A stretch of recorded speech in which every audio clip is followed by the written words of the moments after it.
Okay, I think we should be able to hear me. Chat's fine being on here, but when we go into the thing, it won't be there. But anyway, today, I just sitting and reading, not like far beyond that. Genesis is like split up into like a lot of different things, but there's like five core things. So we'll be like having them go through all five core things. The first thing is like just like creation. Oop, okay. So I have to like pull it up. First thing's like creation. It's split into five. I have it split up into five different things as we're gonna go through. Like we have creation, then you have Noah, then you have Abraham, then you have Jacob and Esau. Then we have I put it as that, but that's not what that is. And then we have Joseph. I have it like in those eras, like who's alive, if that makes sense. So yeah. I think this is good. I have it in NIV. I want to have it where like events I can have like a camera that like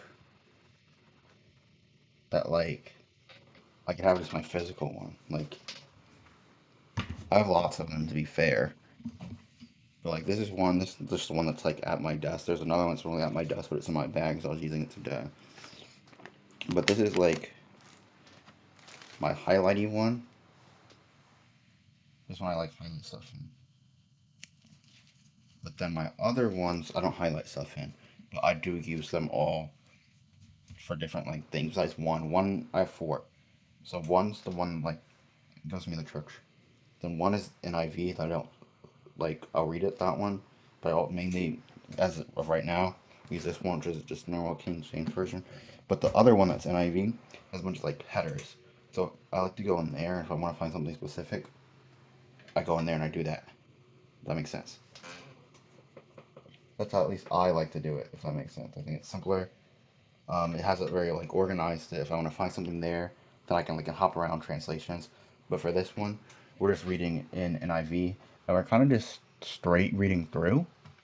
But when things like pop out or like stop, I might like click on it, then like highlight it, and then just show like that off. Does that make sense? And we might just talk about what we see and we highlight. But yeah, we're just gonna go through together.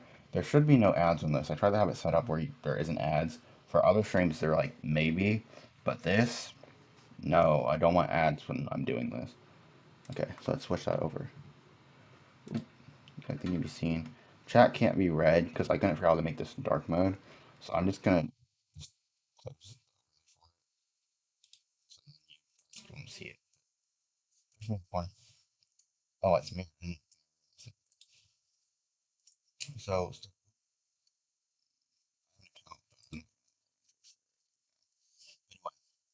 in the beginning, God created the heavens and earth.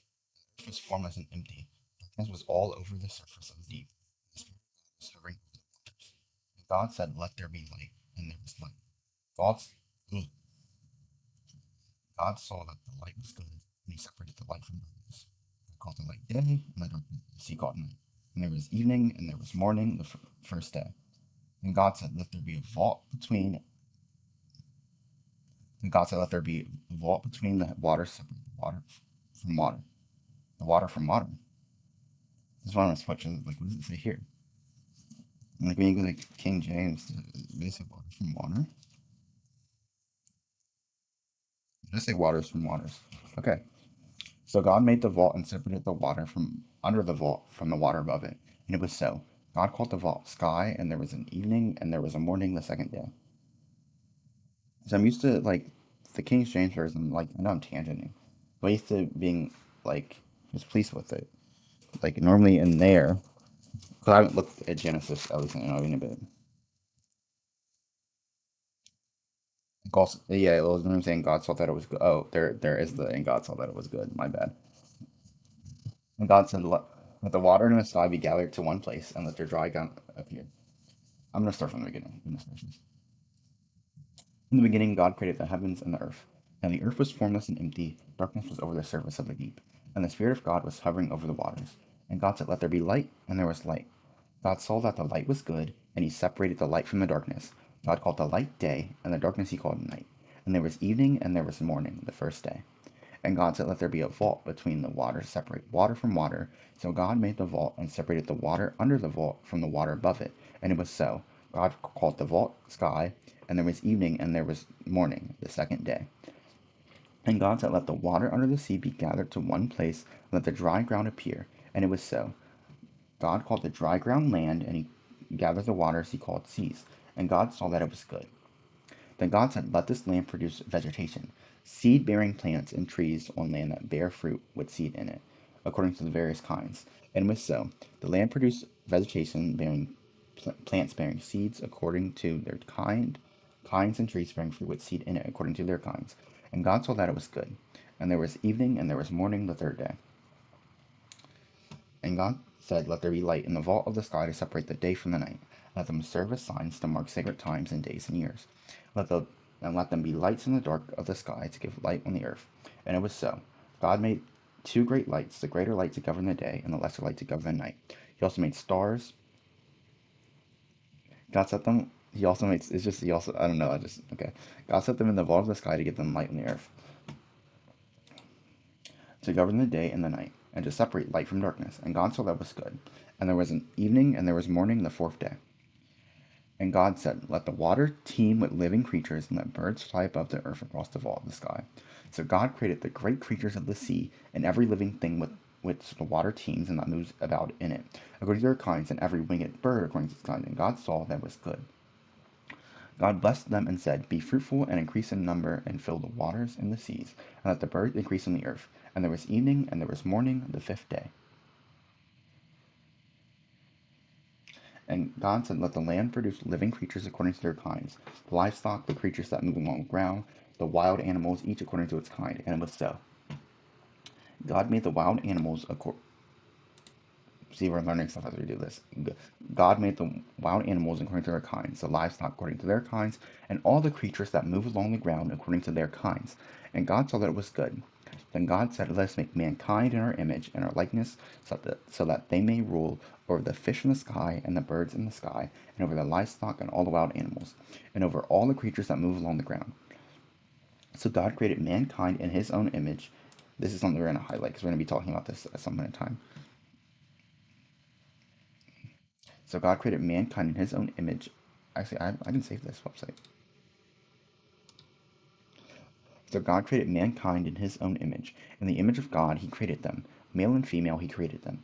God blessed them and said to them, be fruitful and increase in number. Fill the earth and subdue it. Rule over the fish in the sea and the birds in the sky, and over every living thing, every living creature that moves on the ground. Then God said, I give you every seed bearing plant on the face of the whole earth, and every tree that has fruit with seed in it. They will be yours for food. And to all the beasts of the earth, and all the birds in the sky, and all the creatures that move along the ground, everything that has breath of life in it, I will give every green plant for food. And it was so. God saw all he had made, and it was very good. And there was evening, and there was morning the sixth day. Thus the heavens and the earth were completed in all their vast array. By the seventh day, God had finished the work he had been doing. So on the seventh day he rested from all his work. Then God blessed the seventh day and made it holy, because on it he rested from all the work of creating that he had done. This is the account of the heavens and the earth, which were created when the Lord God made the earth and the heavens.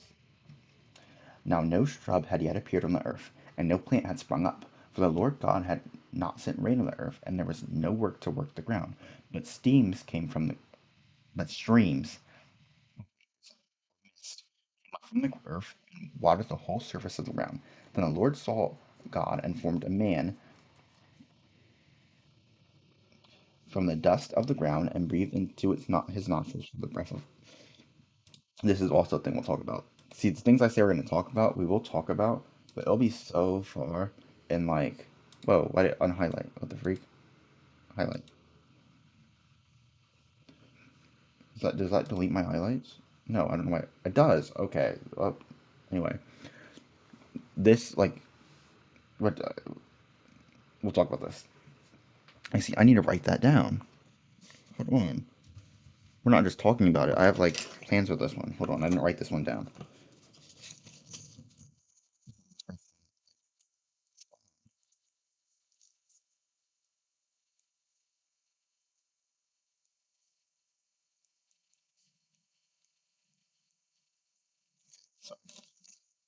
Note: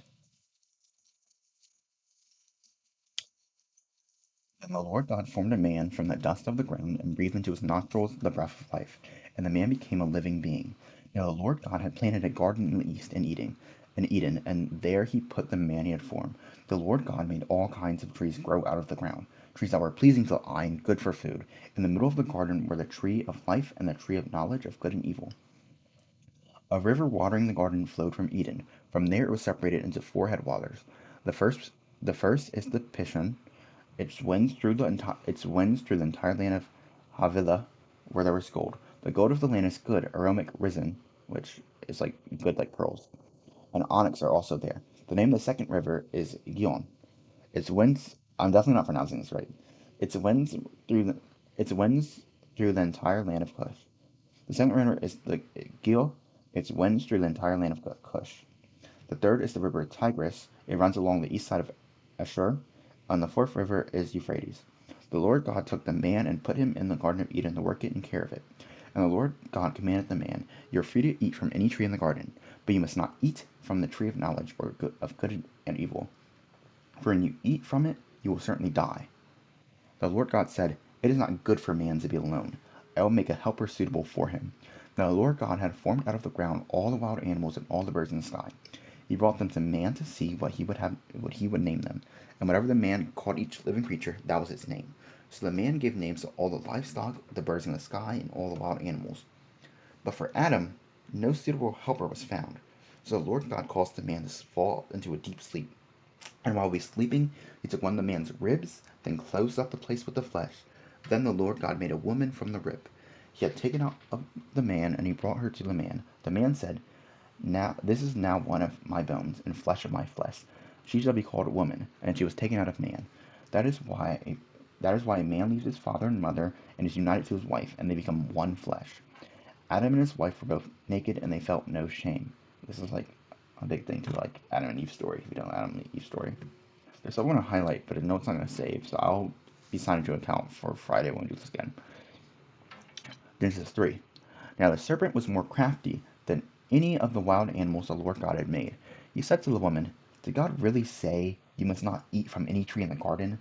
The woman said to the serpent, We may eat fruit from the trees of the garden, but God did say, You must not eat fruit from the tree that is in the middle of the garden, and you must not touch it, or you will die." "You will not certainly die," the serpent said to the woman, "for God knows that when you eat from it, your eyes will be opened, and you will be like God, knowing good and evil." When the woman saw the fruit of the tree was good for food and pleasing to the eye, and also desirable for gaining wisdom, she took some and ate it. She also gave it to her husband who was with her, and he ate it. Then the eyes of both of them were opened, and they realized they were naked. So they sewed fig leaves together and made coverings for themselves. Then the man and his wife heard the sound of the Lord God as he was walking in the garden in the cool of the day, and they hid from the Lord God among the trees in the garden. But the Lord called to the man and said, "Where are you?" Like, where are you? It wasn't like just where are you? I realized I'm trying to like no, I am gonna go into this. They like did this. They like sinned. And God's first reaction wasn't like anger or like grr. It was, "Where are you?" Like concern. You know? Just think about that.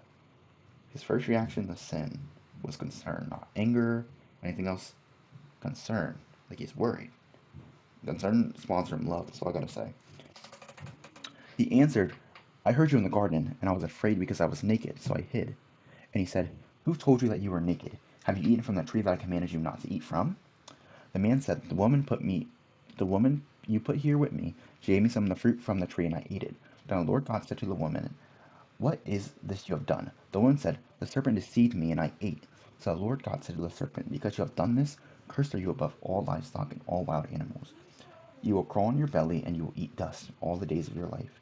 And I will put enmity between you and the woman, and between your offspring and hers. He will crush your head, and you will strike his heel." To the woman he said, "I will make your pains in childbearing very severe. In painful labor you will give birth to children. With painful labor you will give birth to children. Your desire will be for your husband, and he will rule over you." To Adam he said, "Because you listened to your wife and ate fruit from the tree about which I commanded you, you must not eat from it. Cursed is the ground because of you. Through painful toil you will eat fruit from it all the days of your life. It will produce thorns and thistles for you, and you will eat the plants of the field. By the sweat of your brow you will eat your food until you return to the ground, since from it you were taken, for dust you are, and dust you will return. Adam named his wife Eve because she would become the mother of all the living. The Lord God made garments of skin for Adam and his wife and clothed them. And the Lord God said, the man must now become like one of us, knowing good and evil. He must not be allowed to reach out of his hand and take from the tree of life and eat and live forever. So the Lord God banished him from the Garden of Eden to work the ground from which he had been taken. And he drove the man out. After he drove the man out, he placed on the east side of the Garden of Eden cherubim and a flaming sword flashing back and forth to guard the way of the tree of life. Genesis 4. Cain and Abel. Adam made love to his wife Eve, and she became pregnant and gave birth to Cain. She said, with the help of the Lord, I have brought forth man. Later she gave birth to his brother Abel. Now Abel got flocks, and Cain worked the soil. Ugh. In the course of time, Cain brought some of the fruits of the soil as an offering to the Lord, and Abel also brought fat offering, fat proportions from some of the firstborn of his flock. The Lord looked down with favor on Abel and his offering, but on Cain and his offering he did not look with favor. So Cain was very angry, and his face was downcast. Then the Lord said to Cain, why are you angry? Or, I don't, why are you angry? Why is your face downcast? If you do what is right, will you not be accepted? But if you do not do what is right, sin is crouching at your door. It has desires to have you, but you must rule over it. Now Cain said to his brother Abel, let's go out to the field. While they were in the field, Cain attacked his brother Abel and killed him. Then the Lord said to Cain, where is your brother Abel? I don't know, he replied. Am I my brother's keeper? The Lord said, what have you done? Listen, your brother's blood cries out to me from the ground. Now you are under a curse and are driven from the ground, which opened its mouth to receive your brother's blood from your hand. When you work the ground, it will no longer yield its crops to you. You'll be a restless wanderer of the earth. Cain said to the Lord, my punishment is more than I can bear. Today you will drive me from the land, and I'll be hidden from your presence. I'll be a restless wanderer on the earth, and whoever finds me will kill me. But the Lord said to him, not so. Anyone who kills Cain will suffer vengeance 7 times over. Then the Lord put a mark on Cain so that no one who found him would kill him. So Cain went out from the Lord's presence and lived in the land of Nod, east of Eden. Cain made love to his wife, and she became pregnant and gave birth to Enoch. Cain then, building a city, he named it after his son Enoch, and Enoch was born in Iran, and Iran was the father of Mahajah, and Mahajah was the father of Methuselah, and Methuselah was the father of Lamech. Lamech married 2 women, and one named Ada and the other named Zillah. Ada gave birth to Jabal. He was the father of those who lived in the tents of his livestock. His brother's name was Jibal. He was the father of all who played string instruments and pipe. Zillah also had a son, Suachain, who forged all kinds of tools of bronze and iron. Suachain's sister was Naamah. Lamech said to his wives, Ada and Zillah, listen to me. Wives of Lamech, hear my words. I've killed a man for wounding me, a young man for injuring me. If Cain is avenged 7 times, then Lamech 77 times. Adam made love to his wife again, and she gave birth to a son named Seth, saying, God has granted me another child in the place of Abel, since Cain killed him. Seth had a son, and he named him Enosh. At that time, God began to call on the name. At that time, people began to call on the name of the Lord. This is 5 from Adam and Noah. This is some genealogy. And this is the written account of Adam's family line. When God created mankind, he made them in the likeness of God. He made them male and female and blessed them. He named them mankind when they were created. And Adam lived 130 years. He had a son in his own likeness, in his own image, and he named him Seth. And Seth was born. After Seth was born, Adam lived 800 years, and he had 2 other sons and daughters. Altogether, Adam lived a total of 930 years, and then he died. And Seth had lived 105 years. When Seth had lived 105 years, he became the father of Enosh. And when he became the father of Enosh, Seth lived 807 years and had other sons and daughters. Altogether, Seth lived a total of 912 years, and then he died. When Enos had lived 90 years, he became father of Kenan. And he became the father of, after he became the father of Kenan, Enos lived 815 years and had other sons and daughters. Altogether, Enos lived a total of 905 years, and then he died. When Kenan had lived 70 years, he became the father of Mahalalel. After he became father of Mahalalel, Kenan lived 840 years and had other sons and daughters. Altogether, Kenan lived a total of 910 years when he died. When Mahalalel had lived 65 years, he became father of Jared. And after he became father of Jared, Mahalalel lived 830 years and had other sons and daughters. Altogether, Mahalalel had lived a total of 895 years, and then he died. When Jared became 162 years, he became the father of Enoch.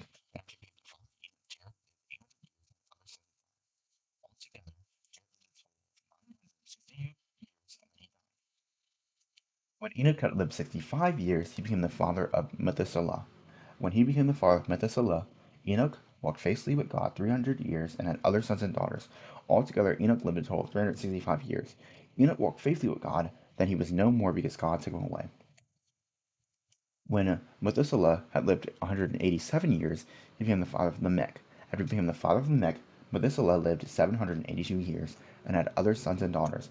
Altogether, Methuselah lived a total of 969 years, and then he died. When Lamech had lived 182 years, he had a son. He named him Noah, and said, "He will comfort us in labor and in painful toil of our hands, caused by the Lord had cursed." And Noah was when after Noah was born, Lamech lived 595 years and had other sons and daughters. Altogether, Lamech lived a total of 777 years. Then he died. After Noah was 50 years old, he became the father of Shem, Ham, and Japheth. Now we're going into moving on from I said was the first chunk we're reading into the second chunk, which is gonna go over the life of Noah and his sons. Genesis 6, wickedness in the world. Wicked Genesis 6, wickedness in the world.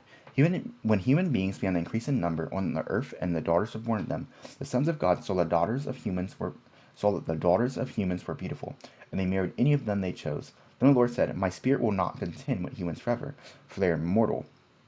Their days will be 120 years." Now Nephilim were on the earth in those days, and also afterwards, when the sons of God went to the daughters of the humans and had children by them. They were the heroes of old, men of renown. The Lord saw how great the wickedness of the human race had become on all the earth, and that every inclination of the thoughts of the human heart was only evil at the time. The Lord regretted that he had made humans being on earth, and his heart was deeply troubled. So the Lord said, "I will wipe the face of the earth from the human I will wipe from the face of the earth the human race I have created, and with them the animals, the birds, and the creatures that move along the ground.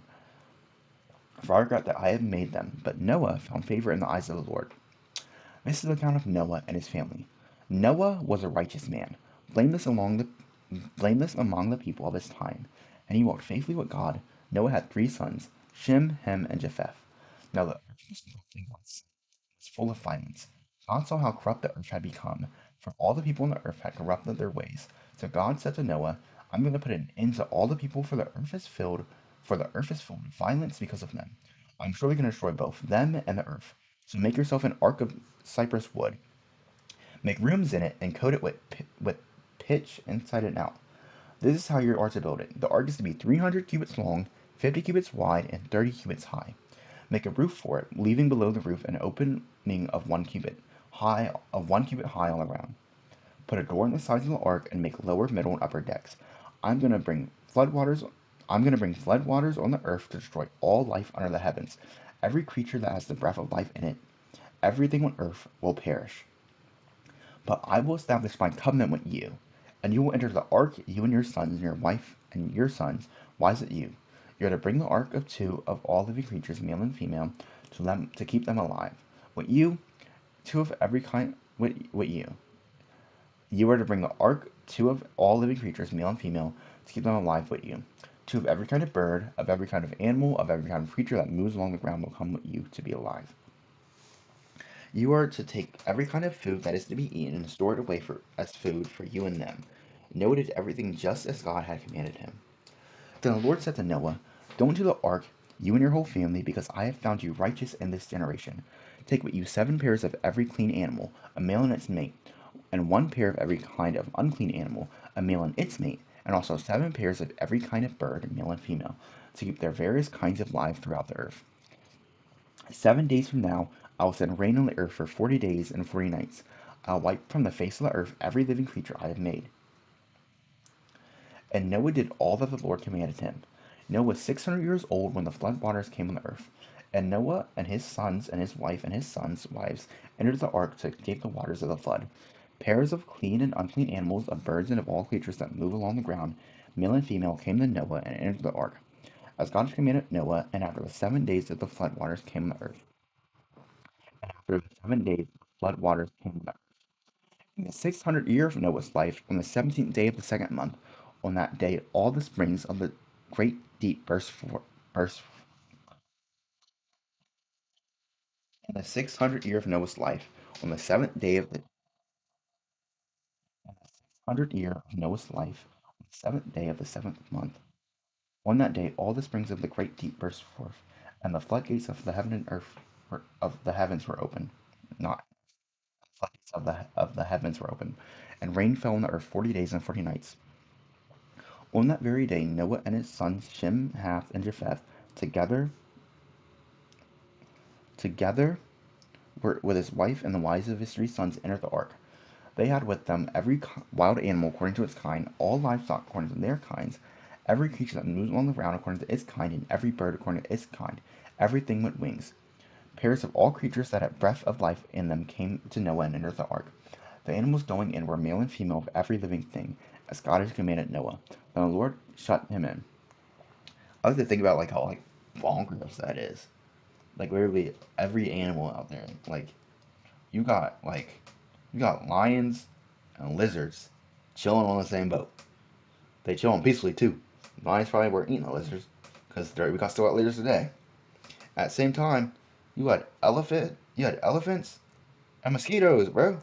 Both just chilling, doing their own thing. What a world! Like you got them all now. You had them all then. Anywho, for 40 days the flood kept coming on the earth, and as the waters increased, they lifted the ark high above the earth. The waters rose and increased greatly on the earth, and the ark floated on the surface of the water. They rose greatly on the earth, and all the high mountains under the heaven and under the entire heavens were covered. The waters rose and covered the mountains to a depth of more than 15 cubits. Every living thing that moved on the land perished: birds, livestock, and wild animals. All the creatures that swarm over the earth, and all mankind, everything on dry land that had the breath of life in its nostrils died. Every living thing on the face of the earth was wiped out. People and animals, and the creatures that move along the ground, and the birds were wiped from the earth. Only Noah was left, and those with him in the ark. The waters flooded the earth for 150 days. But God remembered Noah, and all the wild animals and the livestock that were with him in the ark. And he sent over the earth, and he sent a wind over the earth, and the waters receded. Now the springs of the deep and the floodgates of the heavens had been closed, and the rain had stopped falling from the sky. The water receded steadily from the earth at the end of the 150 days. At the end of the 150 days, the water had gone down. And on the 17th day of the seventh month, the ark came to rest on the mounts of Ararat. The waters continued to recede until the 10th month, and on the first day of the 10th month, the tops of the mountain became visible. After 40 days, Noah opened a window he had made in the ark, and sent out a raven, and it kept flying back and forth until the water had dried up from the earth. Then he sent out a dove to see if the water had receded from the surface of the ground, but the dove could find nowhere to perch because there was no water over because there was water over all the surface of the earth. So it returned to Noah in the ark. He reached out his hand and took the dove and brought it back to himself in the ark. He waited 7 more days and again sent out the dove from the ark. When the dove returned to him in the evening, then there in its beak was a freshly plucked olive leaf. Then Noah knew that the water had receded from the earth. He waited 7 more days, and he sent the dove out again, but this time it did not return to him.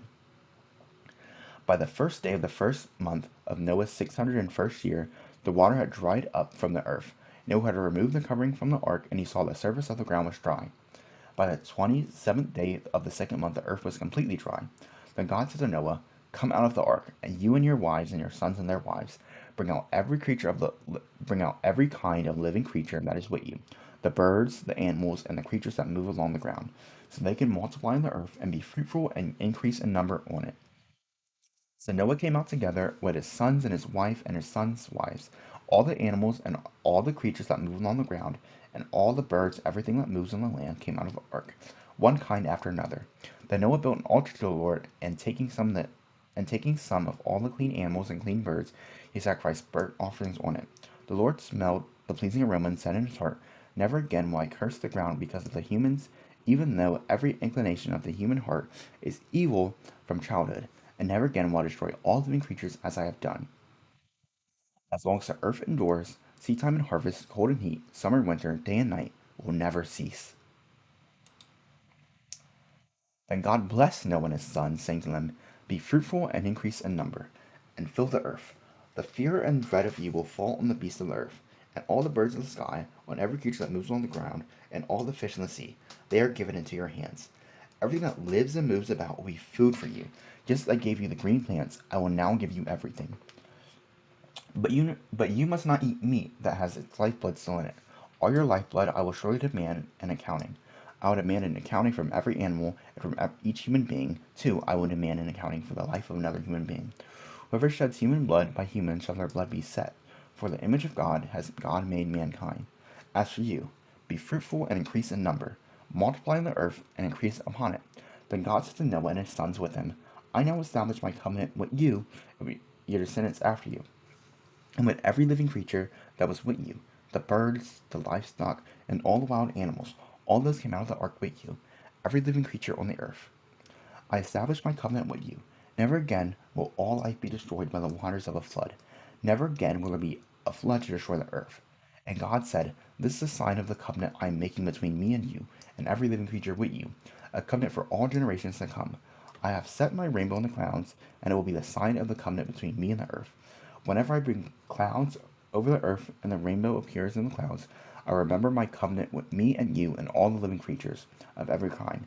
Never again will the waters become a flood to destroy all life. Whenever the rainbow appears in the clouds, I will see it and remember the everlasting covenant between God and all the living creatures of every kind on the earth. So God said to Noah, This is the sign of the covenant I have established between me and all life on earth. The sons of Noah who came out of the ark were Shem, Haf, and Japheth. Ha- Half. Why did I say half? It's Shem, Ham, Ham. Like the meat, like the pigs. Ham, Ham. Ham was the father of Canaan. Excuse me. These were the three sons of Noah, and from them came the people who were scattered over the whole earth. Noah, a man, Noah, a man of the soil, proceeded to plant a vineyard. When he drank some of the wine, he became drunk and laid uncovered inside his tent. Ham, the father of Canaan, saw his father naked, and told his two brothers outside. But Shem and Japheth took a garment and laid it across their shoulders. Then they walked in backwards and covered their father's naked body. Their faces were turned the other way so they would not see their father naked. When Noah awoke from his wine and found out what his younger son had done to him, he said, Cursed be Canaan, the lowest of slaves, he will be to his brothers. He also said, Praise be to the Lord, the God of Shem, may Canaan be the slave of Shem. May God ascend Japheth's territory, may Japheth live in the tents of Shem, and may Canaan be the slave of Japheth. After the flood, Noah had lived 350 years. Noah lived a total of 950 years, and then he had died. Now, with the death of Noah, we move into like the whole sort of Abraham. Abraham's story is like really cool. Like when we read it, you catch a vibe for it. But before we get to Abraham, we're gonna hear a little bit about the Tower of Babel. This is the account of Shem, Ham, and Japheth, Noah's sons, who themselves had sons after the flood. The sons of Japheth: Gomer, Magog, Madai, Javan, Tubal, Meshech, and Tiras. The sons of Gomer: Ashkenaz, Ripha, and Togarma. The sons of Javan: Elisha, Tarshish, and the Kettites and the Rodanites. From these the maritime people spread out into their territories by the clans with their nations, each with its own language. The Hamites. The sons of Ham: Cush, Egypt, Put, and Canaan. The sons of Cush: Seba, Havilah, Sabta, Ramah, and Sabteca. The sons of Ramah: Sheba and Dedan. Cush was the father of Nimrod, who became a mighty warrior on the earth. He was a mighty hunter before the Lord. That is why he said, like Nimrod, a mighty hunter before the Lord. The first centers of his kingdom were Babylon, Ruk, Agad, and Kelna, and Shinar. From that land he went to Assyria, where he built Nineveh, with Kala, and Rezin, which is between Nineveh and Calan, which is the great city. Egypt was the father of the Ludites, Anamites, Levites, Netalites, Pathrites, from whom the Philistines came, and the Caphtorites. Cadon was the father of Sidon, his firstborn, and of the Hittites, Jebusites, Amorites, Yerishites, Hivites, Argonites, Sinites, Arvadites, Semirites, and Hamathites. Later, the Canaanite clans scattered, and the borders of Canaan reached the Sidon toward Gerar as far as Gaza, and toward Sodom, Gomorrah, Admah, and Zeboim as far as Lasha. These are the sons of Ham by their clans and their languages, and their territories and the nations. Sons were also born to Shem, whose older brother was Japheth. Shem was the ancestor of all the sons of Eber. The sons of Shem: Elam, Ashur, Arphaxad, Lud, and Aram. The sons of Aram: Uz, Hu, Gether, and Meshech. Arphaxad was the father of Shelah, and Shelah the father of Eber. The two sons of Eber: one was named Peleg because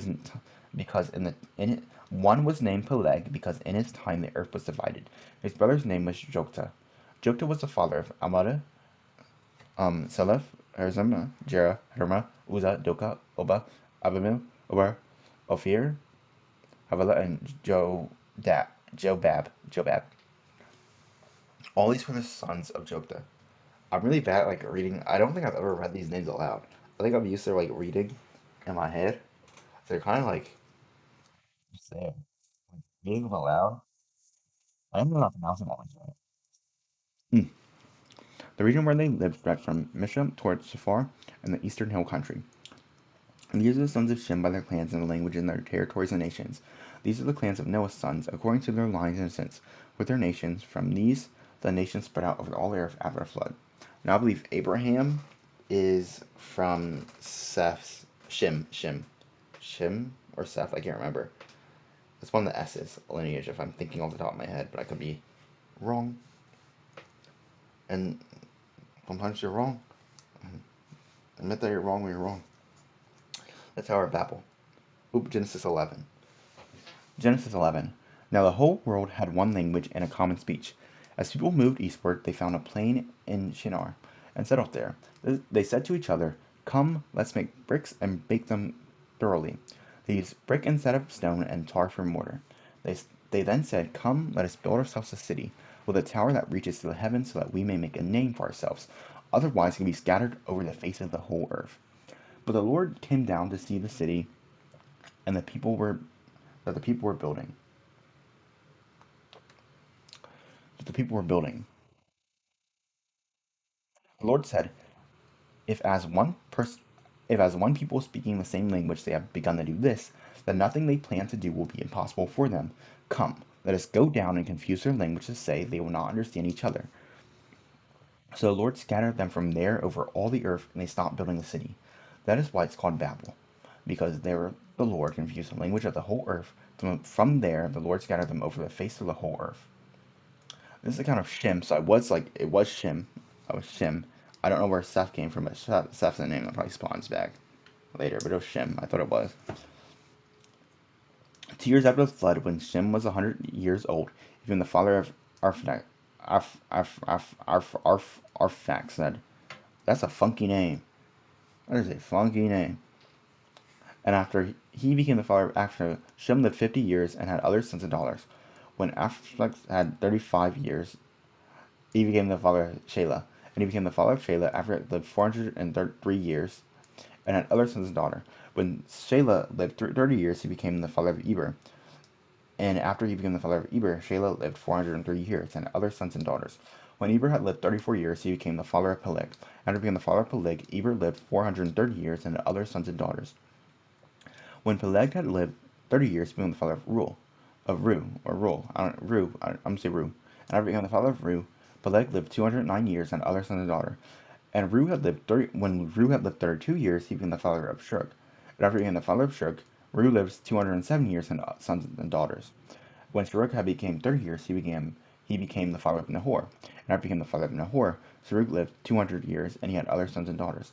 When Nahor had lived 29 years, he became the father of Terah. And after became the father of Terah, Nahor lived 119 years and other sons and daughters. After Terah lived 70 years, he became the father of Abraham, Nahor, and Haran. So Terah is Abraham's father. This is kind of Terah's family line. Terah became the father of Abraham, Nahor, and Haran. Abram, not Abraham yet. Abram, Nahor, and Haran. And Haran became the father of Lot. While his father Terah was still alive, Haran died in Ur of the Chaldeans, in the land of his birth. Abraham and Nahor both married. The name of Abraham's wife was Sarai, and the name of Nahor's wife was Milcah. She had a daughter of Haran. She was the daughter of Haran, the father of both Milcah and Ishka. Now Sarai was childless because she was not able to conceive. Terah took his son Abram, his grandson Lot, son of Haran, and his daughter-in-law Sarai, the wife of his son Abram, and they set out from Ur to the Chaldeans to go into Canaan. But when they came to Haran, they settled there. Terah lived 205 years, and he died in Haran. Hold on.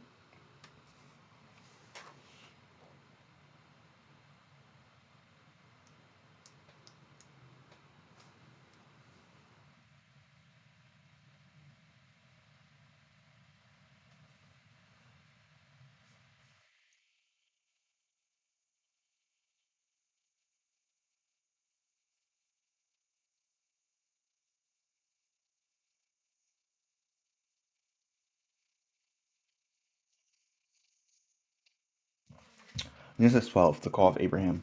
Not Abram. We're getting there. His name will change. Spoiler alert.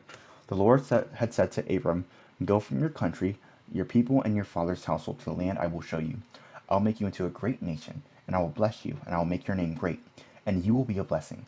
I will bless those who bless you, and whoever curses you, I will curse, and all the people on the earth will be blessed through you." So Abram went as the Lord had told him, and Lot went with him. Abram was 75 years old when he set out from Haran. He took his wife Sarai, his nephew Lot, and all the possessions they had accumulated, and the people they had acquired in Haran. They set out for the land of Canaan, and they arrived there. Abram traveled through the land as far as the site of the great tree of Morah and Shechem. At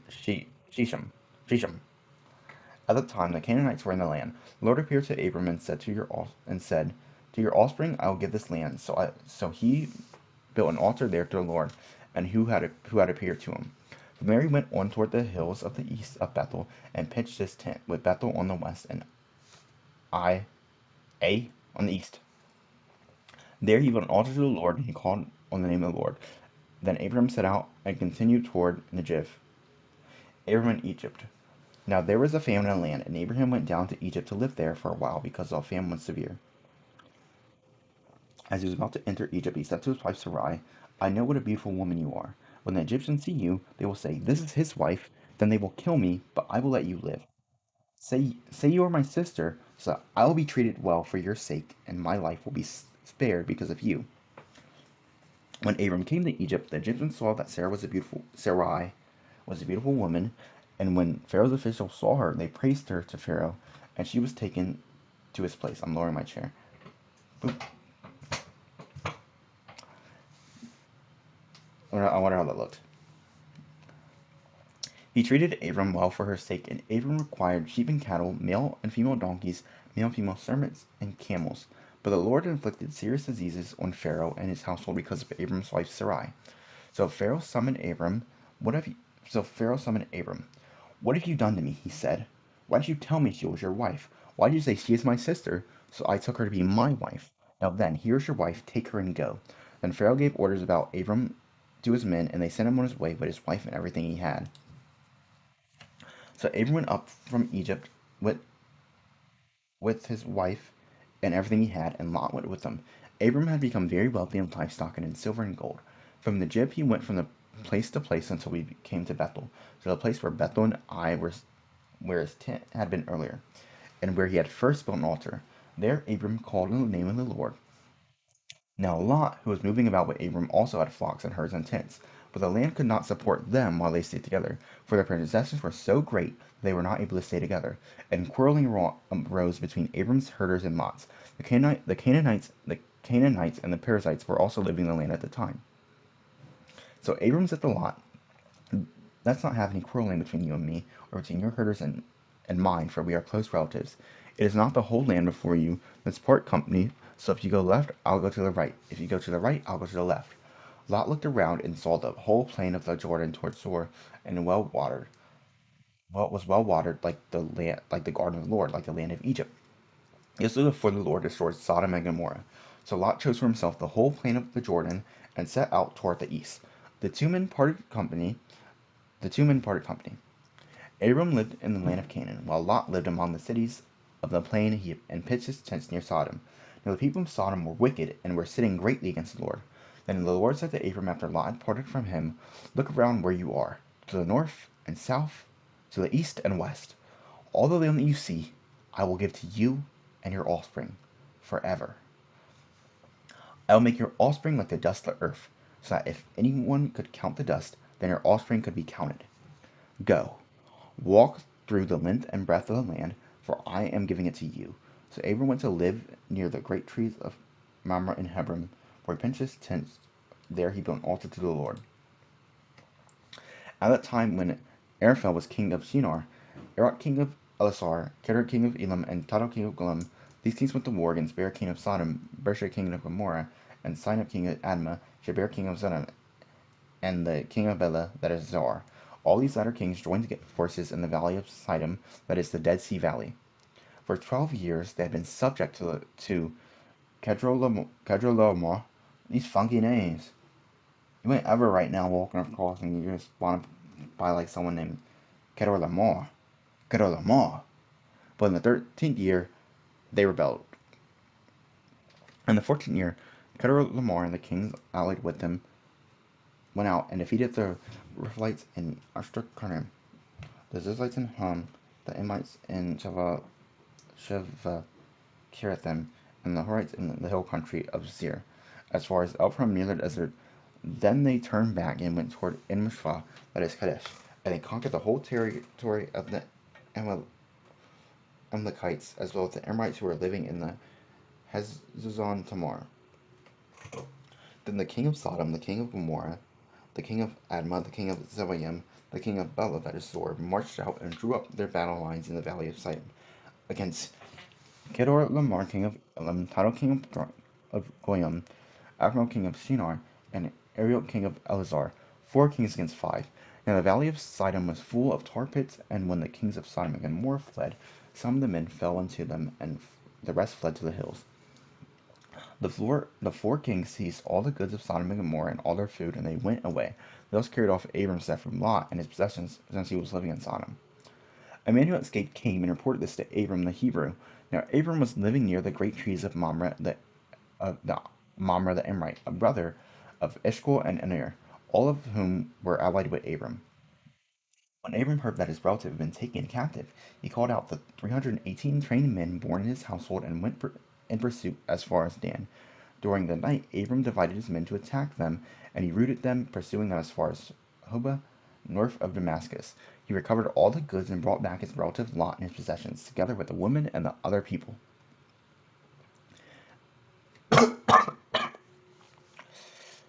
Ugh. After Abram returned from defeating Kedorlaomer and all the kings allied with him, the king of Sodom came out to meet him in the valley of Sheba, that is the king's valley. Then Melchizedek, king of Salem, brought out bread and wine. He was priest of God Most High. And he blessed Abram, saying, "Blessed be Abram by God Most High, creator of heaven and earth, and praise be to God Most High, who delivered your enemies into your hand." Then Abram gave him a tenth of everything. The king of Sodom said to Abram, "Give me the people, and keep the goods for yourself." But Abram said to the king of Sodom, "With raised hand I have sworn an oath to the Lord, God Most High, creator of heaven and earth, that I will accept nothing belonging to you, not even a thread of the strap of a sandal, so that you will never be able to say, 'I made Abram rich.' I'll accept nothing but what my men have eaten, and the share that belongs to the men who went with me, to Ner, Eshcol, and Mamre. Let them have their share." After this, the word of the Lord came to Abram in a vision. Do not be afraid. Afraid. We're not doing a fade. Do not be afraid, Abram. I'm your shield, your very great reward. But Abram said, Sovereign Lord, what can you give me, since I remain childless, and the one who will inherit my estate is Eliezer of Damascus? And Abram said, You have given me no children, so a servant in my household will be my heir. Then the word of the Lord came to him. This man will not be your heir, but a son who is your own flesh and blood will be your heir. He then took him outside and said, Look up at the sky and count the stars. If indeed you can count them. Then he said to him, So shall your offspring be. Abram believed the Lord, and he credited it to him as righteousness. He also said to him, I am the Lord who brought you out of Ur of the of the Chaldeans to give you this land to take possession of it. But Abram said, Sovereign Lord, how can I know that I will gain possession of it? So the Lord said to him, Bring me a heifer, a goat, and a ram, each 3 years old, and a dove and a young pigeon. Abram brought all these to him, cut them into two, and arranged the halves opposite each other. The birds, however, he did not cut in half. The birds of prey came down on the carcass, but Abram drove them away. As the sun was setting, Abram fell into a deep sleep, and the thick and dreadful darkness came over him. Then the Lord said to him, Know for certain that for 400 years your descendants will be strangers in a country not their own, and they will be enslaved and mistreated here. But I will punish the nation they serve as slaves, and afterwards they will come out with great possession. You, however, will go to your ancestors in peace, and be buried at a good old age. In the fourth generation your descendants will come back here, for the sin of the Amorites has not yet reached its full measure. When the sun had set and darkness had fallen, a smoking firepot with a blazing torch appeared and passed between the pieces. On that day the Lord made a covenant with Abram, and said, To your descendants I will give this land, from Wadi out of Egypt to a great river, the Euphrates, the land of the Kenites, the Kenizzites, the Cadmonites, the Hittites, the Perizzites, the Rephites, the Amorites, the Canaanites, the Girgashites, and the Jebusites. Hagar and Ishmael. Now Sarai, Abram's wife, had borne him no children, but she had an Egyptian slave named Hagar. So he said to Abram, The Lord has kept me from having children. Go, sleep with my slave, excuse me, and I can build a family through her. Abram agreed to what Sarai said, so after Abram had been living in Canaan 10 years, Sarai his wife took her Egyptian slave Hagar and gave him to her husband to be his wife. He slept with Hagar and she conceived. When she knew she was pregnant, she began to despise her mistress. Then Sarai said to Abram, You are responsible for the wrong I am suffering. I put my slave in your arms, and now she knows she is pregnant. And now that she knows she is pregnant, she despises me. May the Lord judge between you and me. Your slave is in your hands, Abram said. Do with her whatever you think is best. Then Sarai mistreated Hagar, so she fled from her. The angel of the Lord found Hagar near a spring in the desert. It was a spring that is beside the road to shore. And she said, Hagar saved Sarai. Where have you come from? Where are you going? I'm running away from my mistress, Sarai, she answered. And the angel of the Lord told her, Go back to your mistress and submit to her. The angel added, I will increase your sin so much that they will be too numerous to count. The angel of the Lord also said to her, You are now pregnant, and you will give birth to a son. You shall name him Ishmael, for the Lord had heard of your misery. He will be a wild donkey of a man. His hands will be against everyone, and everyone's hand against him, and he will live in hostility toward all his brothers. She gave she gave this name to the Lord who spoke to her, You are the God who sees me. For he said, I have now seen the one who sees me. That is why the well was called Beer Lahai. It is still there between Kadesh and Bered. So Hagar bore Abram a son, and Abram gave the name Ishmael to the son she had born. Abram was 86 years old when Hagar bore him Ishmael.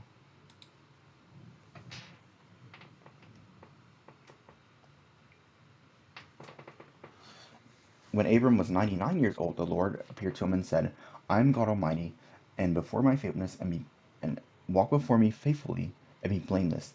Then I will make my covenant between me and you, and will greatly increase your numbers. Abram, Genesis 17. When Abram was 99 years old, the Lord appeared to him and said, I am God Almighty. Walk before me faithfully and be blameless. Then I will make my covenant between me and you, and will greatly increase your numbers. Abram fell face down, and God said to him, As for me, this is my covenant with you. You will be father of many nations. No longer will you be called Abram, your name will be Abraham. That's the name change that I spoiled earlier. Spoiled earlier. For I have made you a father of many nations. I will make you very fruitful. I will make nations of you, and kings will come from you. I will establish my covenant as an everlasting covenant between me and you and your descendants after you for the generations to come, to be your God and the God of your descendants after you. The whole land of Canaan, where you now reside as a foreigner, I will give you an everlasting possession to you and your descendants after you, and I will be their God. Then God said to Abraham, As for you, you must keep my covenant, you and your descendants after you for generations to come. This is my covenant with you and your descendants after you. The covenant you are to keep. Every male among you shall be circumcised. You are to undergo circumcision, and it will be the sign of the covenant between me and you.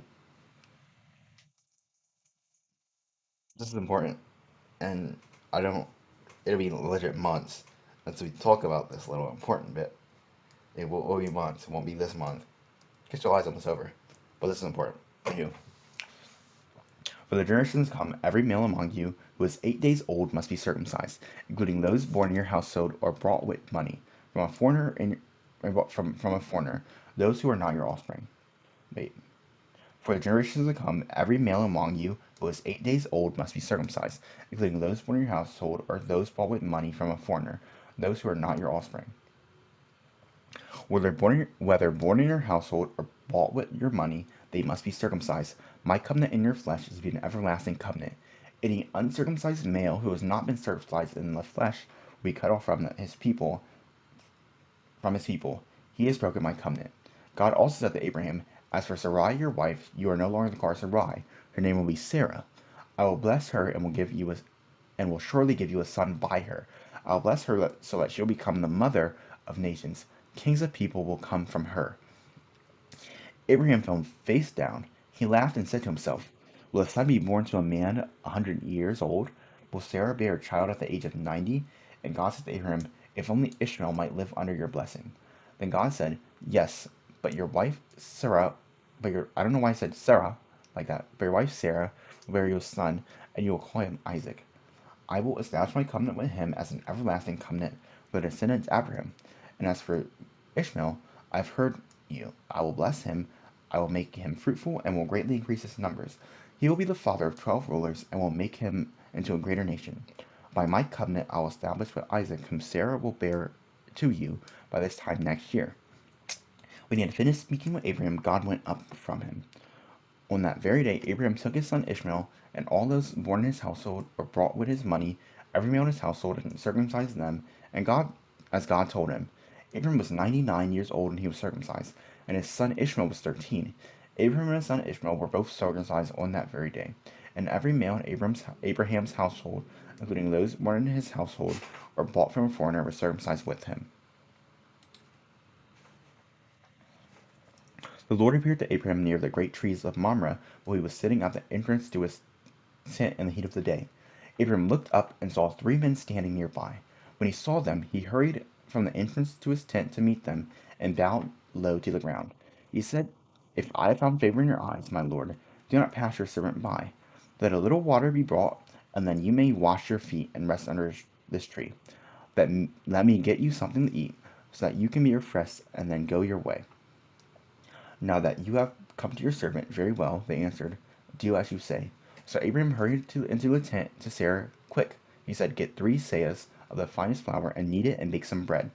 Then he ran to the herd and selected a choice tender calf and gave it to the servant, who hurried to prepare it. He brought some curds and milk and the calf that had been prepared, and set these before them while they ate.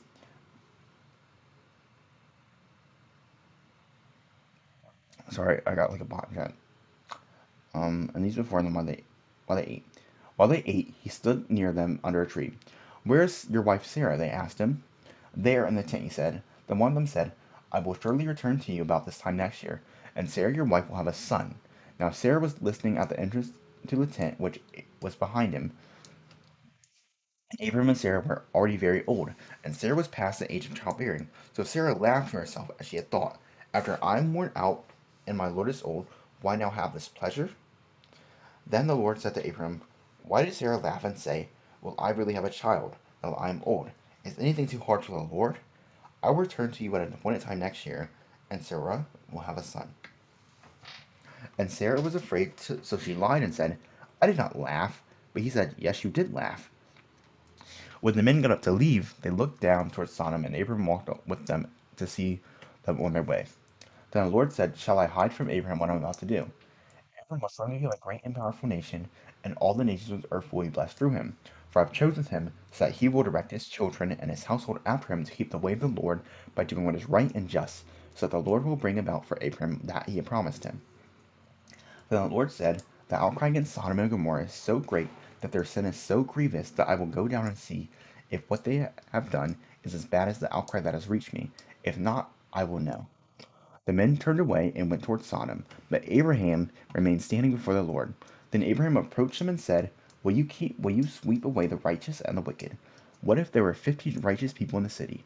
Will you really sweep it away and not spare the place for the sake of 50 righteous people in it? Far be it for you to do such a thing, to kill the righteous with the wicked, treating the righteous and the wicked alike. Far be it from you. Would not the judge of all the earth do right? The Lord said, If I find 50 righteous people in the city of Sodom, I will spare the whole place for their sakes. Then Abram spoke up again. You know that I have been so bold as to speak to the Lord, though I am nothing but dust and ashes. What if the number of the righteous is 5 less than 50? We destroy the whole city for the lack of 5 people? If I find 45 there, he said, I will not destroy it. He being gone. Once again he spoke to him. What if only 40 are found there? He said, For the sake of 40, I will not do it. Then he said, May the Lord not be angry, but let me speak. What if only 30 can be found there? He answered, I will not do it if I find 30 there. Abraham said, Now that I have been so bold as to speak to the Lord, what if only 20 can be found there? He said, For the sake of 20, I will not destroy it. Then he said, My Lord, not be angry, but let me speak just once more. What if only 10 can be found there? He answered, For the sake of 10, I will not destroy it. When the Lord had finished speaking with Abraham, he left, and Abraham returned home. And Sodom and Gomorrah sword, Genesis 19. The two angels arrived at Sodom in the evening, and Lot was sitting in the gateway of the city. When he saw them, he got up to meet them and bowed down with his face to the ground. My lord, he said, please turn aside your servant's house. You can wash your feet and spend the night, and go on your way early in the morning. No, they answered, we will spend the night in the square. But he insisted so strongly that they go with him and enter the house. He prepared a meal for them, baking bread without yeast, and they ate. Before they had gone to bed, all the men from every part of the city of Sodom, both young and old, surrounded the house. They called to Lot, Where are the men who came to you tonight? Bring them out to us, so that we may have. So, where are the men who came to you tonight? Bring them out to us, so that we can have sex with them. Lot went outside to meet them and shut the door behind him and said, No, my friends, don't do this wicked thing. Look, I have two daughters who have never slept with a man. Let me bring them out to you, and you can do with them what you like. But don't do anything to these men. They have come under the protection of my roof. Get out of our way, they replied. This fellow came here as a foreigner, and now he wants to play the judge. We'll treat you worse than them. They kept bringing pressure on Lot and moved forward to break down the door. But the men inside reached out and pulled Lot back into the house and shut the door. Then they struck the men who were at the door of the house, young and old, with blindness so that they could not find the door. The two men said to Lot, Do you have anyone else here, son-in-law, anyone else here, son-in-law, sons-in-law, sons or daughters, or anyone else in the city who belongs to you? Get them out of here, because we are going to destroy this place. The outrage of the Lord against his people was so great that he has sent us to destroy it. So Lot went out and spoke to his sons-in-law who were pledged to marry his daughters. He said, Hurry and get out of this place, because the Lord is about to destroy the city. But his sons-in-law thought he was joking. With the coming of dawn, the angels urged Lot, saying, Hurry, take your wife and your two daughters who are here, or you will be swept away when the city is punished. When he hesitated, the men grasped his hand and the hands of his wife and two daughters, and led them safely out of the city. For the Lord was merciful to them. As soon as they brought them out, one of them said, Flee for your lives, don't look back, and don't stop anywhere. Flee to the mountains, or you will be swept away. But Lot said to them, No, my lords, please. Your servant has found favor in your eyes, and you have shown great kindness to me in sparing my life. Well, I can't flee to the mountains. But I can't flee to the mountains. This disaster will overtake me, and I'll die.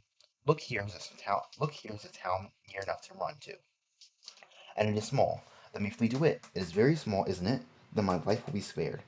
He said to him, Very well, I will grant this request too. I will not overthrow this town you speak of, but flee there quickly, because I cannot do anything until you reach it. That is why this town was called Zor.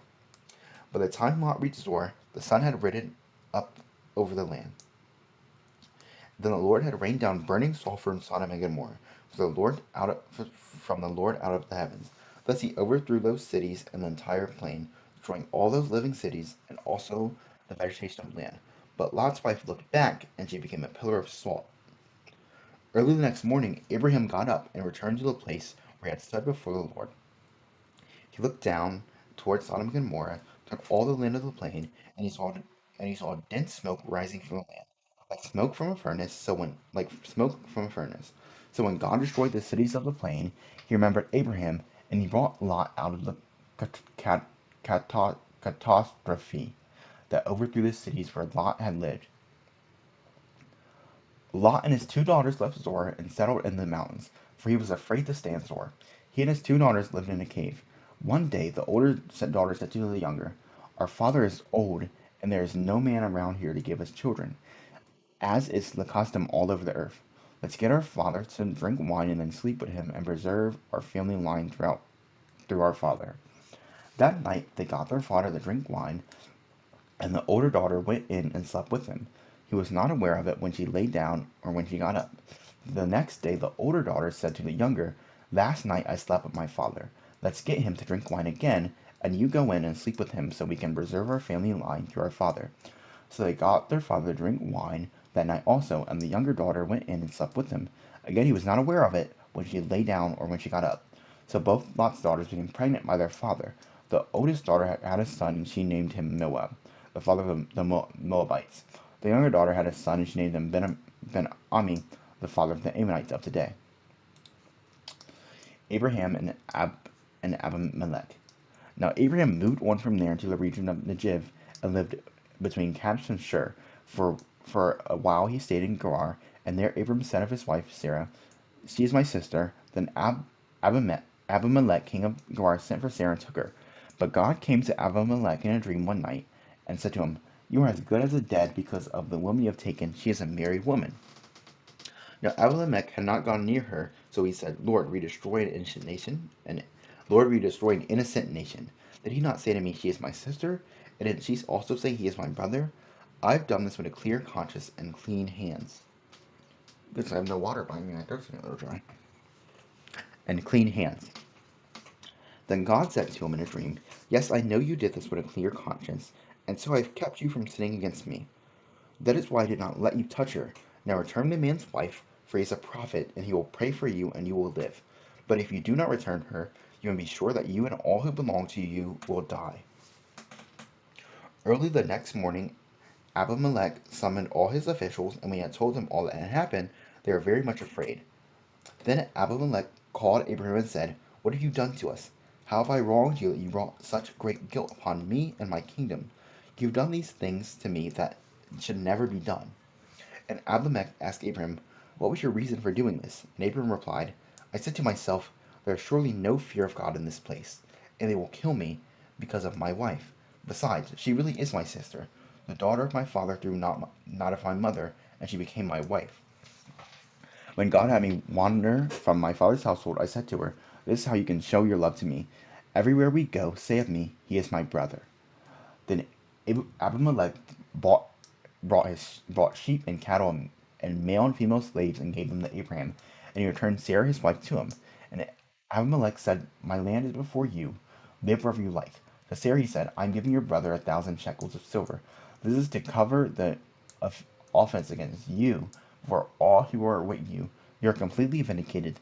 Then Abraham prayed to God, and God healed Abimelech, his wife, and his female slaves, so they could have children again. For the Lord had kept all the women in Abimelech's household from conceiving because of Abraham's wife Sarah. Now the Lord was gracious to Sarah as he had said, and the Lord did for Sarah what he had promised. Sarah became pregnant and bore a son to Abraham in his old age at the very time God had promised him. Abraham gave the name Isaac to the son Sarah bore him. When his son Isaac was 8 days old, Abraham circumcised him as God commanded him. Abraham was a hundred years old when his son Isaac was born to him. Sarah said, "God has brought me laughter, and everyone who hears about this will laugh with me." And she added, "Who would have said to Abraham that Sarah would nurse children? Yet I have borne him a son in his old age." The child grew and was weaned, and on that day Isaac was weaned. Abraham held a great feast. But Sarah saw that the son whom Hagar the Egyptian had borne to Abraham was mocking. And she said to Abraham, "Get rid of the slave woman and her son, for the woman's son will never share in the inheritance with my son Isaac." The matter distressed Abraham greatly because it concerned his son. But God said to him, "Do not be so distressed about the boy and your slave woman. Listen to whatever Sarah tells you, because it is through Isaac that your offspring will be reckoned. I will make the son of the slave into a nation also, because he is your offspring." Early the next morning Abraham took some food and a skin of water and gave them to Hagar. He set them on her shoulders and then sent her off with the boy. She went on the way and wandered in the desert of Beersheba. When the water of the skin was gone, she put the boy under one of the bushes. Then she went off and sat down about a bow shot away, for she thought, I cannot watch the boy die. As she sat there, she began to sob. God heard the boy crying, and the angel of God called to Hagar from the heaven and said to her, What is the matter, Hagar? Do not be afraid. God has heard the boy crying as he lies there. Lift the boy up and take him by the hand, so I'll make him into a great nation. Then God opened her eyes and saw a well of water, so she went and filled the skin with water and gave the boy a drink. God was with the boy as he grew up. He lived in the desert and became an archer. While he was living in the desert of Paran, his mother got a wife for him from Egypt. At that time, Abimelech and Phicol, the commander of his forces, said to Abram, God is with you in everything you do. Now swear to me here before God that you will not deal falsely with me, or my children, or my descendants. Show to me that the country where you now reside as a foreigner the same kindness I have shown to you. Abram said, I swear it. Then Abram complained to Abimelech about a well of water that Abimelech's servants had seized. But Abimelech said, I do not know who has done this. You do not tell me, and I heard about it only today. So Abraham brought sheep and cattle and gave them to Abimelech, and the two men made a treaty. Abram set apart 7 ewe lambs from the flock. Abimelech asked Abraham, What is the meaning of these 7 ewe lambs that you have set apart themselves? He said, Accept these 7 lambs from my hand as a witness I have dug this well. So that place was called Beersheba because the two men swore an oath there. After the treaty had been made at Beersheba, Abimelech and Phicol, the commander of his forces, returned to the land of the Philistines. Abraham planted a tamarisk tree in Beersheba, and there he called on the name of the Lord, the eternal God. And Abraham stayed in the land of the Philistines for a long time.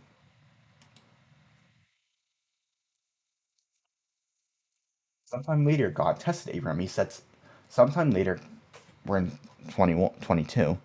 Sometime later, God tested Abraham. He said to him, Abraham, here I am, he replied. Then God said, Take your son, your only son whom you love, Isaac, and go to the region of Moriah. Sacrifice him there as a burnt offering on a mountain I will show you. Early the next morning, Abraham got up and loaded his donkey. He took with him 2 of his servants and his son Isaac. When he had cut enough wood for the burnt offering, he set out for the place God had told him about. On the third day, Abraham looked up and saw the place in the distance. He said to his servants, Stay here with the donkey, while I and the boys go over there. We will worship and we will come back to you. Abraham took those. Abraham took the wood for burnt offering and placed it on his son Isaac, and he himself carried the fire and the knife. As the two of them went on together, Isaac spoke up and said to his father, Abraham, Father. Yes, my son, Abraham replied. There's fire and wood here, Isaac said, but where's the lamb for the burnt offering? Abraham answered, God himself will provide the lamb for the burnt offering, my son. And the two of them went on together. When they reached the place God had told him about, Abraham built an altar there and arranged the wood on it. He bound his son Isaac and laid him on the altar on top of the wood. Then he reached out his hand and took the knife to slay his son. But the angel of the Lord called out to him from heaven, Abraham, Abraham. Here I am, he replied. Do not lay a hand.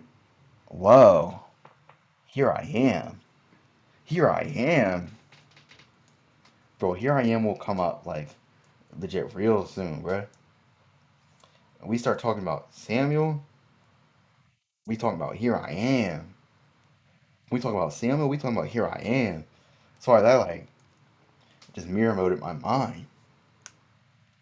Anywho, anyhow. Do not lay a hand on the boy, he said. Do not do anything to him.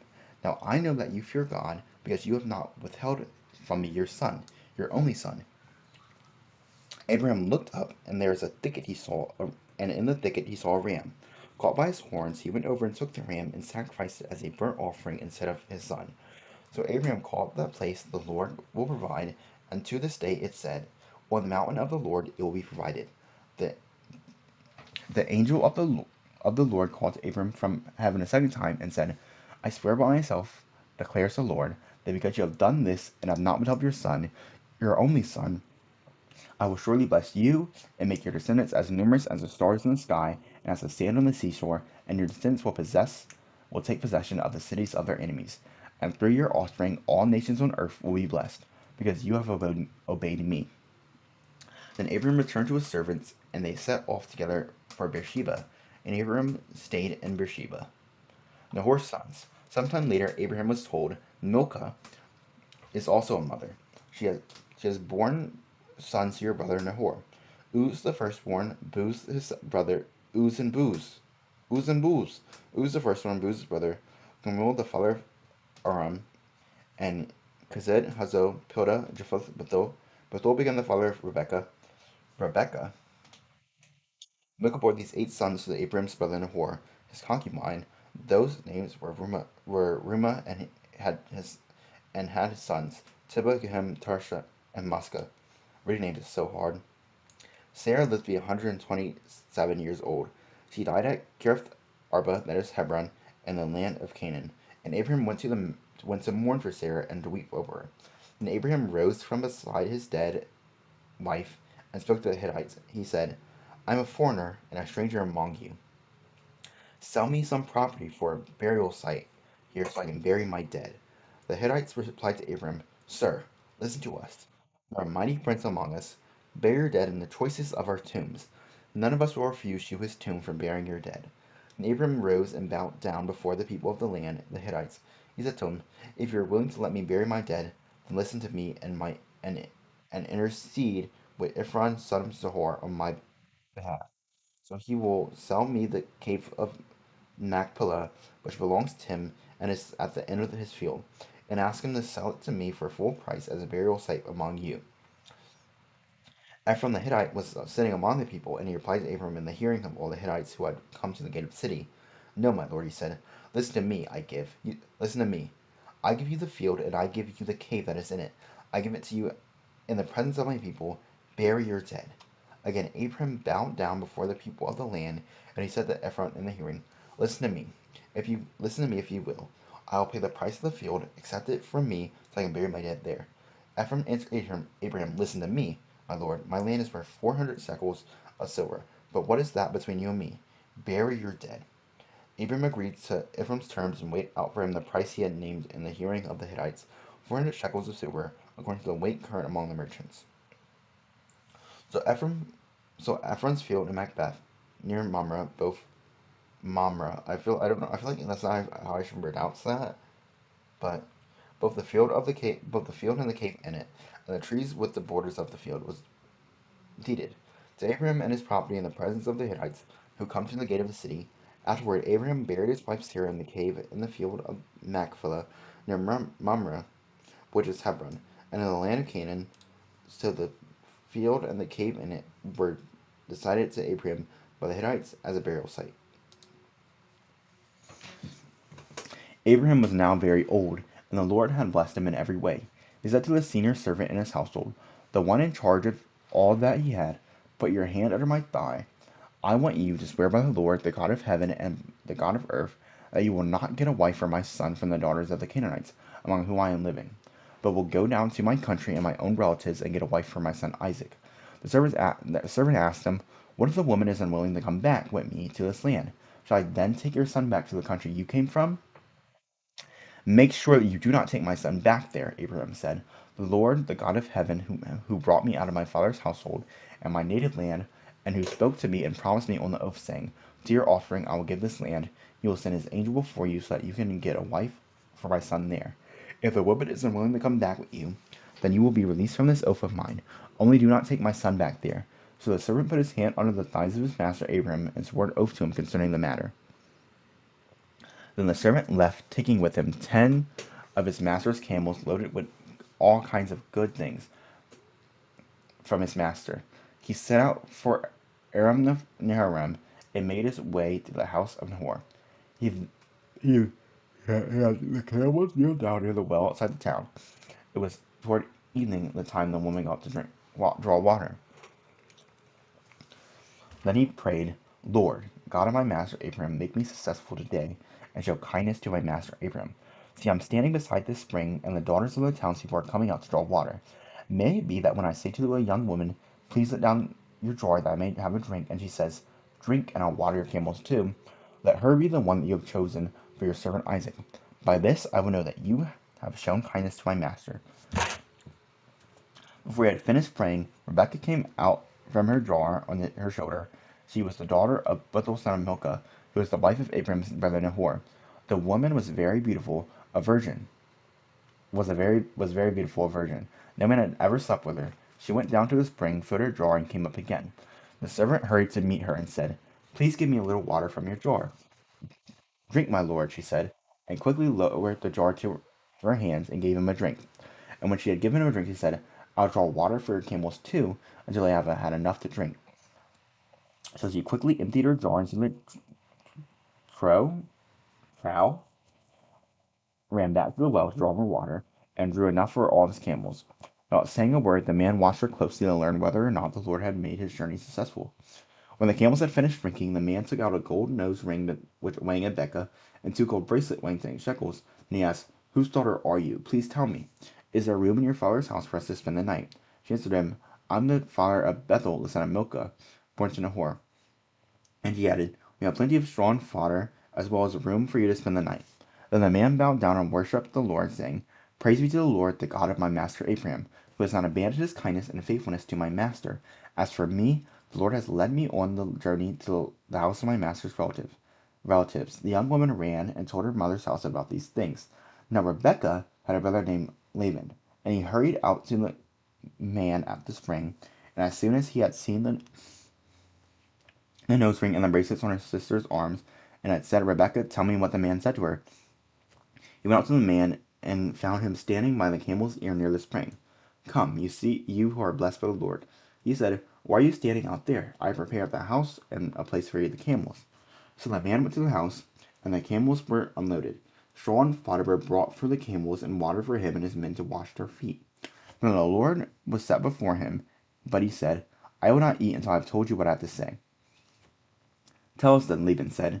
So he said, I am Abraham's servant. The Lord has blessed my master abundantly, and he has become wealthy. He has given him sheep and cattle and silver and gold and male and female servants, and camels and donkeys. My master's wife Sarah has borne him a son in her old age, and he has given him everything he owns. And my master made me swear an oath, and said, 'You must not get a wife for my son from the daughters of the Canaanites, in whose land I live, but go to my father's family, to my own clan, and get a wife for my son.' Then I asked my master, 'What if the woman will not come back with me?' He replied, 'The Lord before whom I walked faithfully will send his angel with you, and will make your journey a success, so that you will get a wife for my son and from my own clan, from my father's family. You will release from my oath if when you go down to my clan they refuse to give her to you, and then you will be released from my oath.' When I came to the spring today, I said, 'Lord, God of my master Abraham, if you please grant success to the journey of which I have come. See, I'm standing beside the spring. If a young woman comes up to draw water, and I say to her, "Please let me draw a little water from your jar," and it says to me, "Drink, and I will draw to your camels too," let her be the one the Lord has chosen for my master's son." Before I finished praying in my heart, Rebecca came out her jar on her shoulder. She went down to the spring and drew water, and I said to her, "Please give me a drink." She quickly lowered her jar from her shoulder and said, "Drink, and I'll water your camels too." So I drank, and she watered the camels also. I asked her, "Whose daughter are you?" She said, "The daughter of Bethuel, son of Nahor, whom Milcah bore to him." Then I put a ring in her nose and bracelets on her arms, and I bowed down and worshipped the Lord. I praised the Lord, the God of my master Abraham, who had led me on the right road to get the granddaughter of my master's brother for his son. Now, if you will show kindness and faithfulness to my master, tell me, and if not, tell me, so I may know which way to turn." Laban and Bethuel answered, "This is from the Lord. We can say nothing to you one way or the other. Here's Rebekah, take her and go, and let her become the wife of your master's son, as the Lord had directed." And Abram's servant had heard what they had said. He bowed down to the ground before the Lord. Then the servant brought out gold and silver jewelry and articles of clothes and gave them to Rebekah. He also gave costly gifts to her brother and to her mother. Then he and all the men who were with him ate and drank and spent the night there. When they got up the next morning, he said, "Send me on my way to my master." But her brother and her mother replied, "Let the young woman remain with us 10 days or so. Then you may go." But he said to them, "Do not detain me. Now that the Lord has granted success to my journey, send me on my way so I may go to my master." "Oop, oop, oop, oop, oop, oop. Get away, get away, get away." Then they said, let's call the young woman. Then they said, "Let's call the young woman and ask her about it." So they called Rebekah and asked her, "Will you go with this man?" "I will go," she said. So they sent their sister Rebekah. So they sent their sister Rebekah on her way, along with her nurse and Abraham's servant and his men. And they blessed Rebekah and said to her, our sister may increase to thousands upon thousands. May her offspring possess their cities to their enemies. Then Rebekah and her attendants got ready and mounted the camels and went back with the man. So the servant took Rebekah and left. Now Isaac had come from Beer-lahai-roi, for he was living in Negev. He went out to the field one evening to meditate, and as he looked up, he saw camels approaching. Rebekah also looked up and saw Isaac. She got down from her camel and asked the servant, who is the man in the field coming to meet us? He is my master, the servant answered. So she took her veil and covered herself. The servant told Isaac all he had done, and Isaac brought her into the tent of her mother Sarah. And he married Rebekah, so she and his wife, and he loved her, and Isaac was comforted after his mother's death. Abram had taken another wife, whose name was Keturah. She bore him Zimram, Joksha, Medan, Median, Ishbak, and Shua. Joksha was the father of Sheba and Dedan, and the descendants of Dedan were the Asherites, the Lepherites, the Lamanites. The sons of Medan were Ephra, Hanok, Abida, Oda, and all the were descendants of Keturah. Excuse me. Abram left everything he owned to Isaac, but while he was still living, he gave gifts to the sons of his concubines and sent them away from his son Isaac to the land of the east. Abram lived 175 years. Then Abram breathed his last breath and died at a good old age, an old man full of years, and he was gathered to his people. His sons Isaac and Ishmael buried him in the cave of Machpelah near Mamre, and the field of Ephron, son of Zohar the Hittite. The field Abram brought the Hittite. There Abram was buried with his wife Sarah. After Abram's death, God blessed his son Isaac, whom then lived near Beer-lahai-roi. Now this is the account of the family line of Abraham's son Ishmael, whom Sarah's slave Hagar the Egyptian bore to Abraham. These are the names of the sons of Ishmael listed in order of their birth. Naboiov, the firstborn of Ishmael Kedir, Abda, Mishma, Ephraim, Missam, Mishma, Dorma, Masa, Hada, Tema, Jotor, Nephes, Kedem. These are the sons of Ishmael, and these are their names according to the 12 tribal rulers according to their settlements and camps. Ishmael lived 137 years. He breathed his last and died, and he was gathered to his people. His descendants settled in the area of Havilah shore, near the eastern border of Egypt, as you go toward Ashur. And they lived in hostility toward all the tribes to them. This is the second account of the family line of Abram's son Isaac. Abram was the father of Isaac, and Isaac was 40 years old when he married Rebekah, daughter of Bethuel the Aramean from Paddan-aram, and the sister of Laban the Aramean. Isaac prayed to the Lord on behalf of his wife because she was childless. The Lord answered his prayer, and his wife Rebekah became pregnant. The babies jostled each other within her, and she said, "Why is this happening to me?" And she went to inquire of the Lord. The Lord said to her, "Two nations are in your womb, and two people from within you will be separated. One will be stronger than the other, and the older will serve the younger." When the time came for the birth, oh, excuse me. Ugh. When the time came for the birth, there were twin boys in her womb. The first to come out was red, and his whole body was a hairy garment. So they named him Esau. And after this, his brother came out, and his hand grasped Esau's heel, so he was named Jacob. Isaac was 60 years old when Rebekah gave birth to them. The boys grew up, and Esau became a skillful hunter and a man of the open country, while Jacob was content to stay at home among the tents. Isaac, who had a taste for wild game, loved Esau, but Rebekah loved Jacob. Once when Jacob was cooking some stew, Esau came in from the open country famished. He said to Jacob, "Quick, let me have some of that red stew. I'm famished." This is why he was also called Edom. Jacob replied, "First sell me your birthright." "Look, I'm about to die," Esau said. "What good is this birthright to me?" But Jacob said, "Swear to me first." So he swore an oath to him, selling his birthright to Jacob. Then Jacob gave Esau some bread and some lentil stew, and he ate and drank, and then got up and left. So Esau despised his birthright. Bro, I'm grabbing water. My throat is killing me.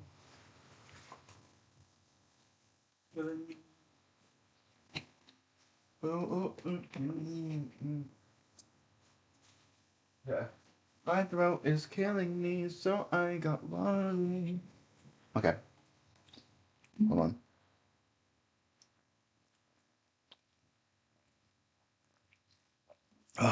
Good, but you're good now.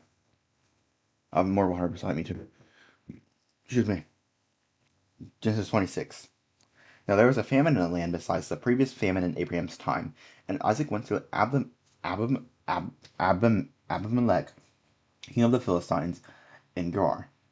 The Lord appeared to Isaac and said, "Do not go down to Egypt. Live in the land where I tell you to live. Stay in this land for a while, and I will be with you and bless you.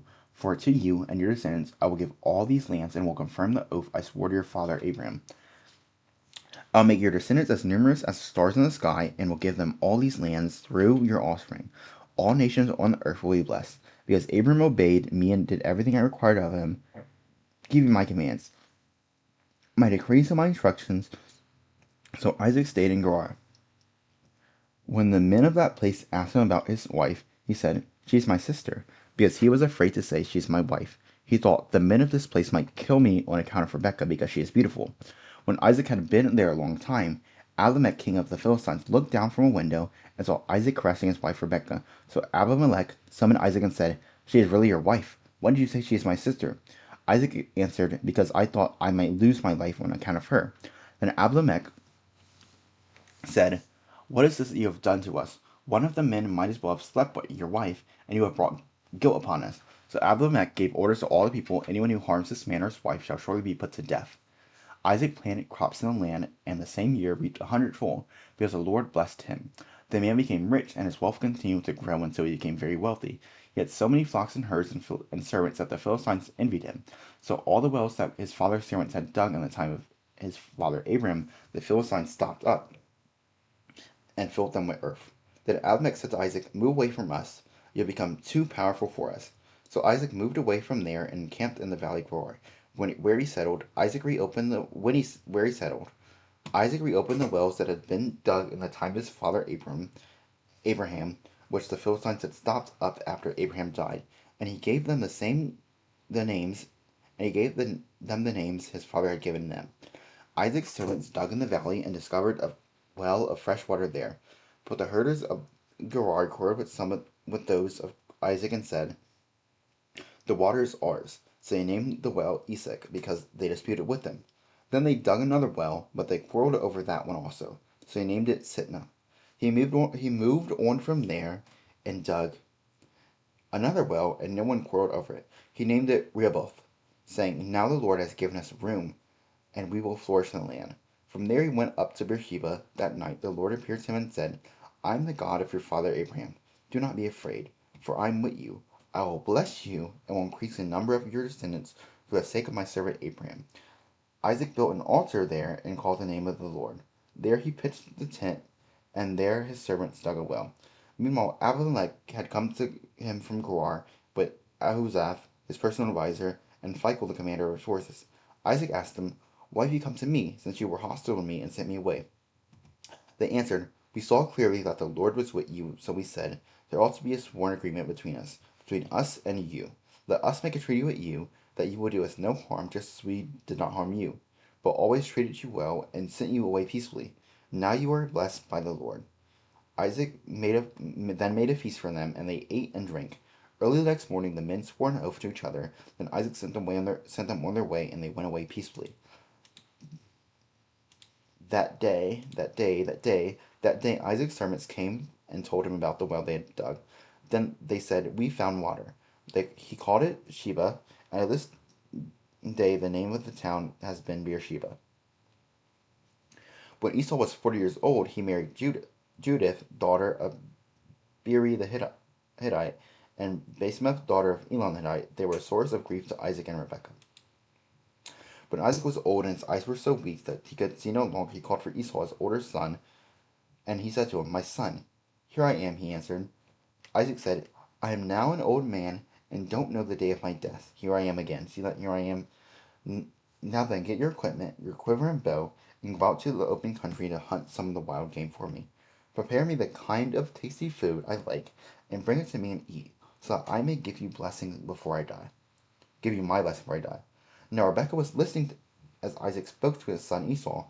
When Esau left for the open country to hunt game and bring it back, Rebekah said to her son Jacob, "Look, I overheard your father say to your brother Esau, 'Bring me some game and prepare me some tasty food to eat.' that I may give my blessing in the presence of the Lord before I die. Now, my son, listen carefully to what and do what I tell you. Go up to the flock and bring me 2 choice young goats, so I can prepare some tasty food for your father, just the way he likes it.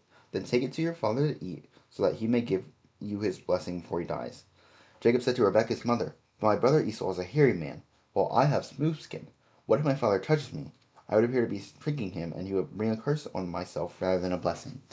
His mother said to him, "My son, though the curse fall on me, just do what I say, and go and get them for me." So he went and got them and brought them to his mother, and she prepared some tasty food, just the way his father liked it. Then Rebekah took the best clothes of Esau, her oldest son, which she had in the house, and put them on her younger son Jacob. She also covered his hands and the smooth part of his neck with goat skins, and he had handed to her son Jacob the tasty food and the bread she had made. He went to his father and said, "My father." "Yes, my son," he answered. "Yes, my son," he answered. "Who is it?" Jacob said to his father, "I am Esau, your firstborn. I have done as you told me. Please sit up and eat some of my game, so that you will give me your blessing." Isaac asked his son, "How did you find it so quickly, my son?" "The Lord your God gave me success," he replied. And Isaac said to Jacob, "Come near so I can touch you, my son, to know whether you really are my son Esau or not." Jacob went close to his father Isaac, who touched him and said, "The voice is the voice of Jacob, but the hands are the hands of Esau." He did not recognize him, for his hands were hairy like those of his brother Esau. So he proceeded to bless him. "Are you really my son Esau?" he asked. "I am," he replied. Then he said, "My son, bring me some of your game to eat, so that I may give you my blessing." Jacob brought it to him, and he ate, and he brought some wine, and he drank. Then his father Isaac said to him, "Come here, my son, and kiss me." So he went and kissed him, and when Isaac caught the smell of his clothes, he blessed him and said, "Ah, the smell of my son is like the smell of a field that the Lord has blessed. May God give you heaven's dew and the earth's richness, an abundance of grain and new wine. May nations serve you, and peoples bow down to you. Be lord over your brothers, and may the sons of your mothers bow down to you. May those who curse you be cursed, and those who bless you be blessed." After Isaac had finished blessing him, and Jacob had scarcely left his father's presence, his brother Esau came in from hunting. He too prepared some tasty food and brought it to his father. And he said to him, "My father, please sit up and eat some of my game, so that you may give me your blessing." His father Isaac asked him, "Who are you?" "I am your son," he answered, "your firstborn Esau."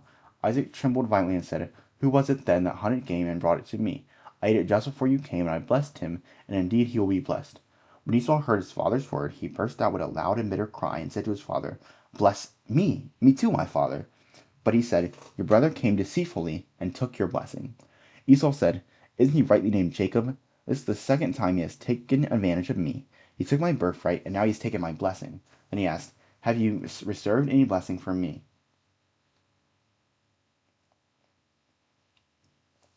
Isaac answered Esau, "I have made him lord over you, and have made all his relatives his servants, and I have sustained him with grain and new wine. So what can I possibly do for you, my son?" Esau said to his father, "Do you have any one blessing, my father? Bless me too, my father." Then Esau wept aloud. His father Isaac answered him, "Your dwelling will be away from the earth's riches, away from the dew of the heaven above. You will live by the sword, and you will serve your brother. But when you grow restless, you will throw his yoke from off your neck." Esau held a grudge against Jacob because of the blessing his father had given him. He said to himself, "The days of mourning my father are near. Then I will kill my brother Jacob." When Rebekah was told what her younger son Esau had said, she sent for her younger son Jacob and said to him, "Killing your brother Esau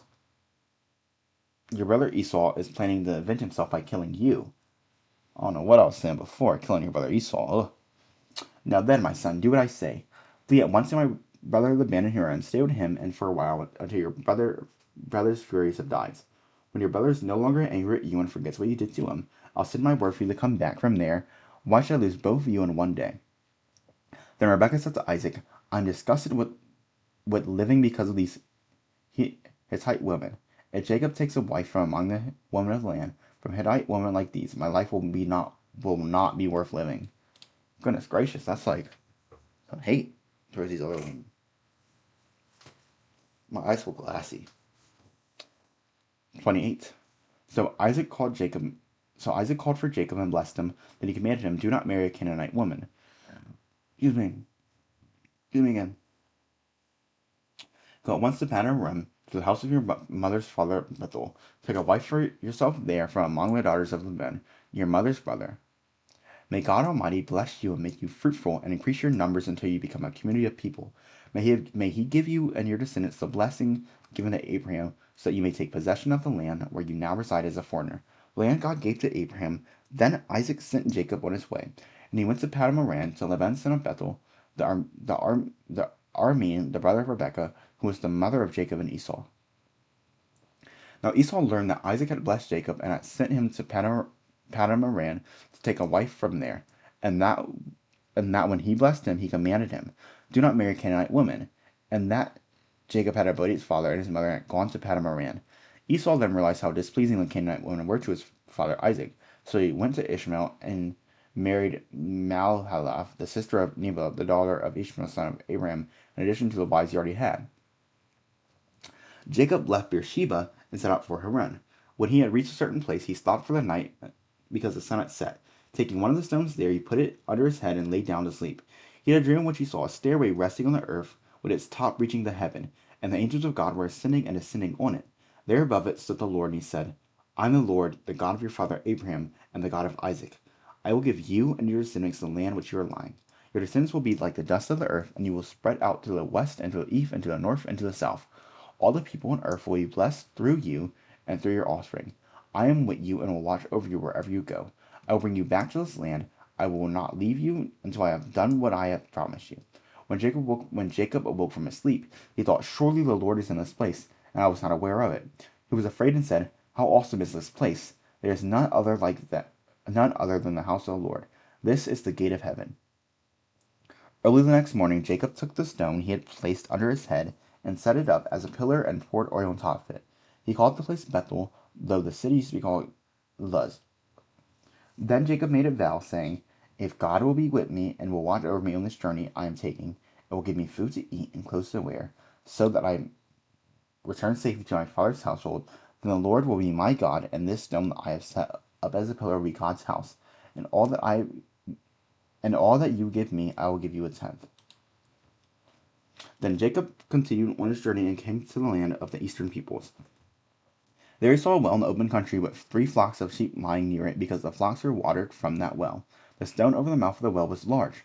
When all the flocks were gathered there, the shepherds would roll the stone away from the well's mouth and water the sheep. Then they would return the stone to its place over the mouth of the well. Jacob asked the shepherds, "My brothers, where are you from?" "We're from Haran," they answered. He said to them, "Do you know Laban, Nahor's grandson?" "Yes, we know him," they answered. Then Jacob asked him, "Is he well?" "Yes, he is," they said. "And here comes his daughter Rachel with the sheep." "Look," he said, "the sun is still high, and it is not time for the flocks to be gathered. Water the sheep and take them back to the pasture." "We can't," they repeated, "until all the flocks are gathered and the stone has been rolled away from the mouth of the well. Then we will water the sheep." While he was still talking with them, Rachel came with his father's sheep, for she was a shepherd. When Jacob saw Rachel, daughter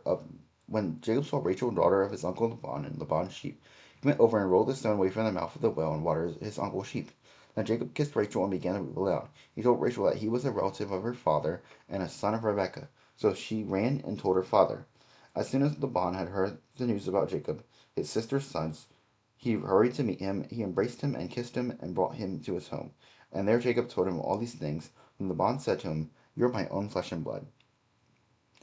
After Jacob had stayed with him for a whole month, Laban said to him, "Just because you are a relative of mine, should you work for me for nothing? Tell me what your wages should be." Now Laban had 2 daughters. The name of the older was Leah, and the name of the younger was Rachel. Leah had weak eyes, but Rachel had a lovely figure and was beautiful. Jacob was in love with Rachel and said, "I'll work for you 7 years in return for your younger daughter Rachel." Laban said, "It's better that I give her to you than to some other man. Stay here with me." So Jacob served 7 years to get Rachel, but they seemed like only a few days to him because of his love for her. Then Jacob said to Laban, "Give me my wife. My time is completed, and I want to make love to her." So Laban brought together all the people of the place and gave a feast. But when evening came, he took his daughter Leah and brought her out to Jacob, and Jacob made love to her. And Laban gave his servant Zilpah to his daughter as her attendant. When morning came, there was Leah. So Jacob said to Laban, "What is this you have done to me? I served you for Rachel, didn't I? Why have you deceived me?" Laban replied, "It is not our custom here to give the younger daughter in marriage for the older one. Finish the daughter's bridal week, then we will give you the younger one also, in return for another 7 years of work." and Jacob did so. He finished the week with Leah, and then Laban gave him his daughter Rachel to be his wife. Laban gave his servant Bilhah to his daughter Rachel as her attendant. Jacob made love to Rachel also, and his love for Rachel was greater than his love for Leah, and he worked for Leah another 7 years. When the Lord saw that Leah was not loved, he enabled her to conceive, but Rachel remained childless. Leah became pregnant and gave birth to a son. She named him Reuben, for she said, "It will be because the Lord has seen my misery. Surely my husband will love me now." She conceived again, and when she gave birth to a son, she said, "Because the Lord has heard that I am not loved, he gave me this one too." So she named him Simeon. Again she conceived, and when she gave birth to a son, she said, Now at last my husband will become attached to me, because I have borne him 3 sons." So this one he called Levi. She conceived again, and there she gave birth to a son, and she said, "This time I will praise the Lord." So she named him Judah. Then she stopped having children. Whoa, what's going on with my eyes? Sorry, y'all. My eyes are like tweaking. Ugh. When Rachel saw that she was not bearing Jacob any children, she became jealous of her sister. So she said to Jacob, "Give me children, or I'll die." Jacob became very angry with her and said, "Am I in the place of God who has kept you from having children?" And she said, "Here is Bilhah, my servant. Sleep with her so that I can bear children for me too. I can build a family through her." So she gave him Bilhah as a wife. Jacob slept with her, and she became pregnant and bore him a son. Then Rachel said, "God has vindicated me. He has listened to my plea and gave me a son." Because of this, she named him Dan. Ugh. Rachel's servant Bilhah conceived again and bore Jacob a second son. Then Rachel said, "I have had a son. I have had a great struggle with my sister, and I have won." She named him Naphtali. When Leah saw that she had stopped having children, she took her wife. She took her. I don't know where the freak did I read the name wife. What the freak? When Leah saw that she had stopped having children, there's wife right here. When Leah saw that she had stopped having children, she took her servant Zilpah and gave her to Jacob as a wife. Leah's servant Zilpah bore Jacob as a son. Then Leah said, "What good fortune!" So she named him Gad. Leah's servant Zilpah bore Jacob a son. Then Leah said, "How happy am I! The woman will call me happy." So she named him Asher.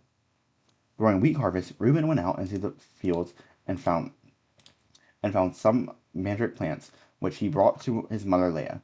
Rachel said to Leah, "Please give me some of your son's mandrakes." But she said to her, "Wasn't it enough that you took away my husband? We take my son's mandrakes too?" "Very well," Rachel said. "He can sleep with you tonight in return for your son's mandrakes." So when Jacob came in the fields that evening, Leah went out to meet him. "You must sleep with me," she said. "I have hired you with my son's mandrakes." So he slept with her that night. God listened to Leah, and she became pregnant and bore Jacob a fifth son. Then Leah said, "God has rewarded me for giving my servant to my husband." So she named him Issachar. Leah conceived again and bore Jacob a sixth son. Then Leah said, "God has presented me with a precious gift. This time my husband will treat me with honor because I have borne him 6 sons." So she named him Zebulun. Sometime later she gave birth to a daughter and named her Dinah. Then God remembered Rachel, and he listened to her and enabled her to conceive. She became pregnant and gave birth to a son and said, "God has taken away my disgrace." She named him Joseph and said, "May the Lord add to me another son." After Rachel gave birth to Joseph, Joseph said to Laban, "Send me on my way so I can go back to my own homeland. Give me wives and children for whom I have served you, and I will be on my way. You know how much work I have done for you." And Laban said to him, "If I found favor in your eyes, please stay. I have learned by divination that the Lord has blessed me because of you." He added, "Name your wages, and I will pay them." Excuse me. Jacob said to him, "You know how I have worked for you, and how your livestock have fared under my care. The little you had before I came has increased greatly, and the Lord has blessed you wherever I have been. But now, when may I do something for my own household?" "What shall I give you?" he asked. "Don't give me anything," Jacob replied. "But if you will do this one thing for me, I will go tending your flocks and watching over them. Then I go through all your flocks today, and remove from them every speckled or spotted sheep, every dark-colored lamb, and every spotted or speckled goat. They will they will be my wages, and my honesty will testify for me in the future. Whatever you check on the wages you have paid me.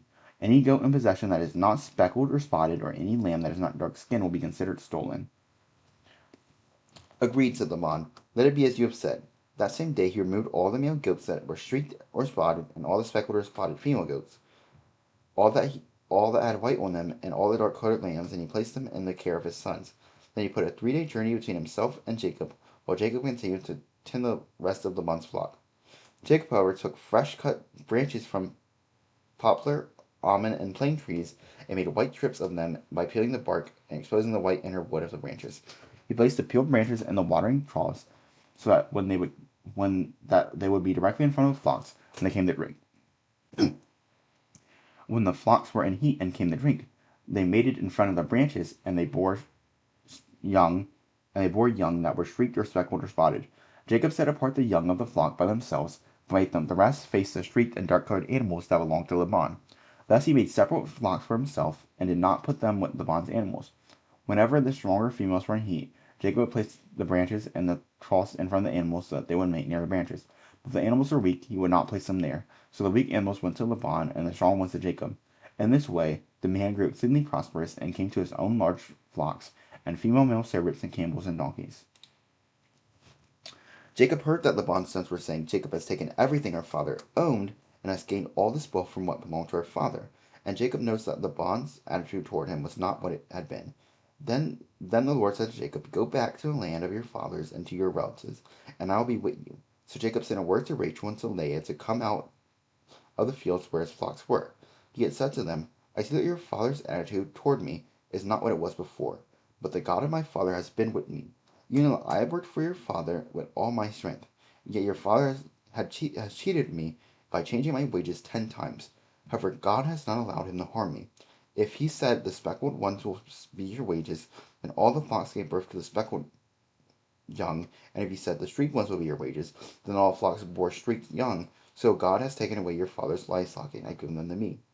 In breeding season, I once had a dream in which I looked up and saw that the male goats mating with the flock were streaked, speckled, or spotted. The angel of God said to me in a dream, Jacob. I answered, here I am. And he said, look up and see what all the male goats mating with the flock are streaked, speckled, or spotted. For I have seen all that Laban has been doing to you. I am the God of Bethel, where you anointed a pillar, where you made a vow to me. Now leave this land at once and go back to your native land. Then Rachel and Leah replied, do we still have any share in the inheritance of our father's estate? Does he not regard us as foreigners? Not only has he sold us, but he has used up what was paid for us. Surely all the wealth that God took away from our father belongs to us and our children. So do whatever God has told you. Then Jacob put his children and his wives on camels, and he drove all the livestock ahead of him, along with the goods that he accounted for. He accumulated in Padan Aram to go see his father Isaac in the land of Canaan.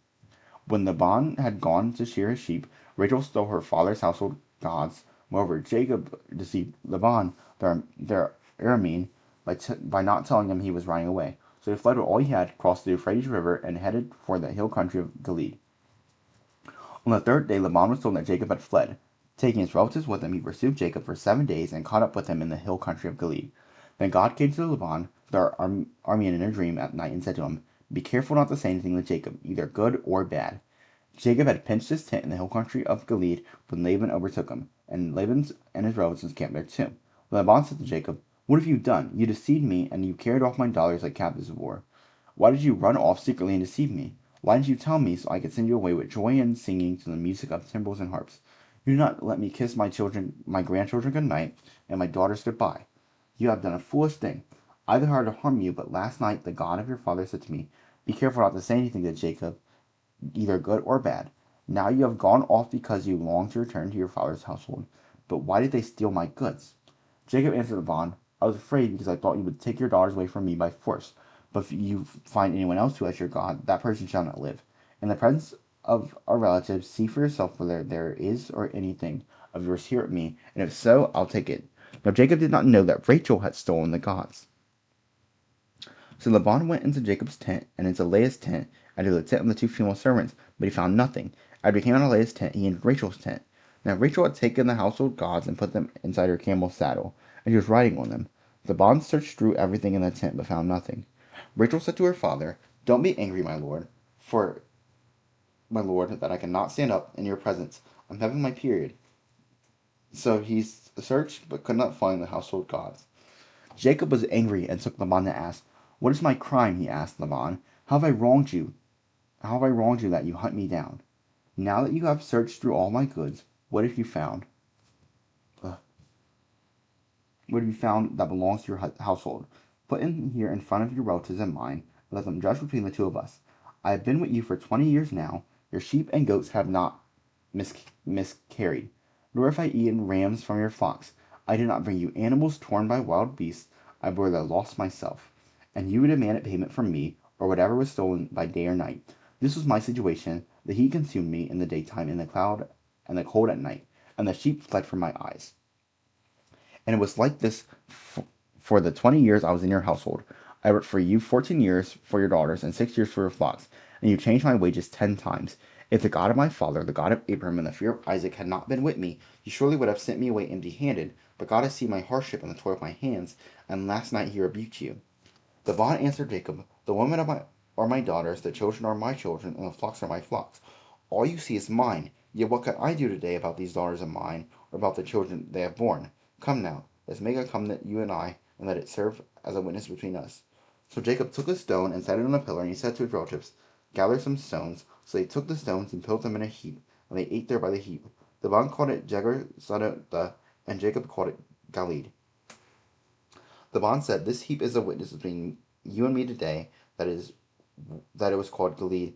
It was also called Mizpah, because he said, may the Lord keep watch between you and me when we are away from each other. If you mistreat my daughters, or if you take any wives besides my daughters, even though no one is with us, remember that God is a witness between you and me. Laban also said to Jacob, here's heap and the pillar that I have set between you and me.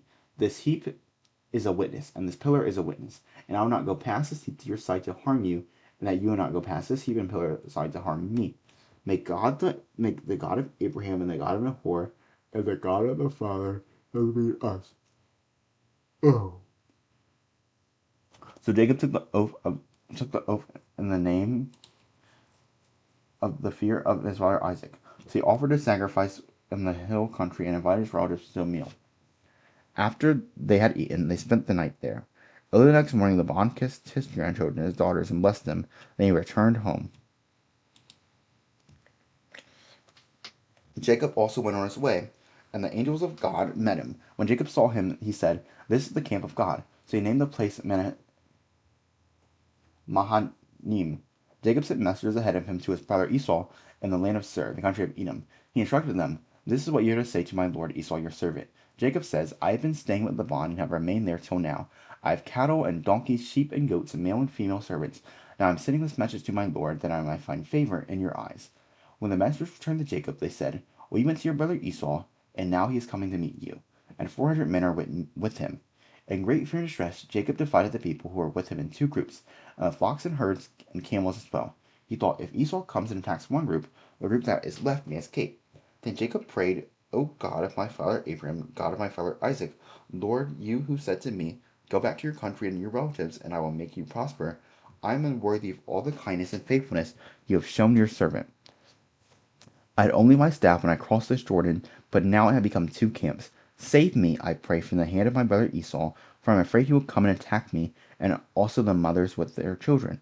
But you have said, I will surely make you prosper. It will make your descendants like the sand of the sea, which cannot be counted. He spent the night there, and from what he had with him, he selected a gift.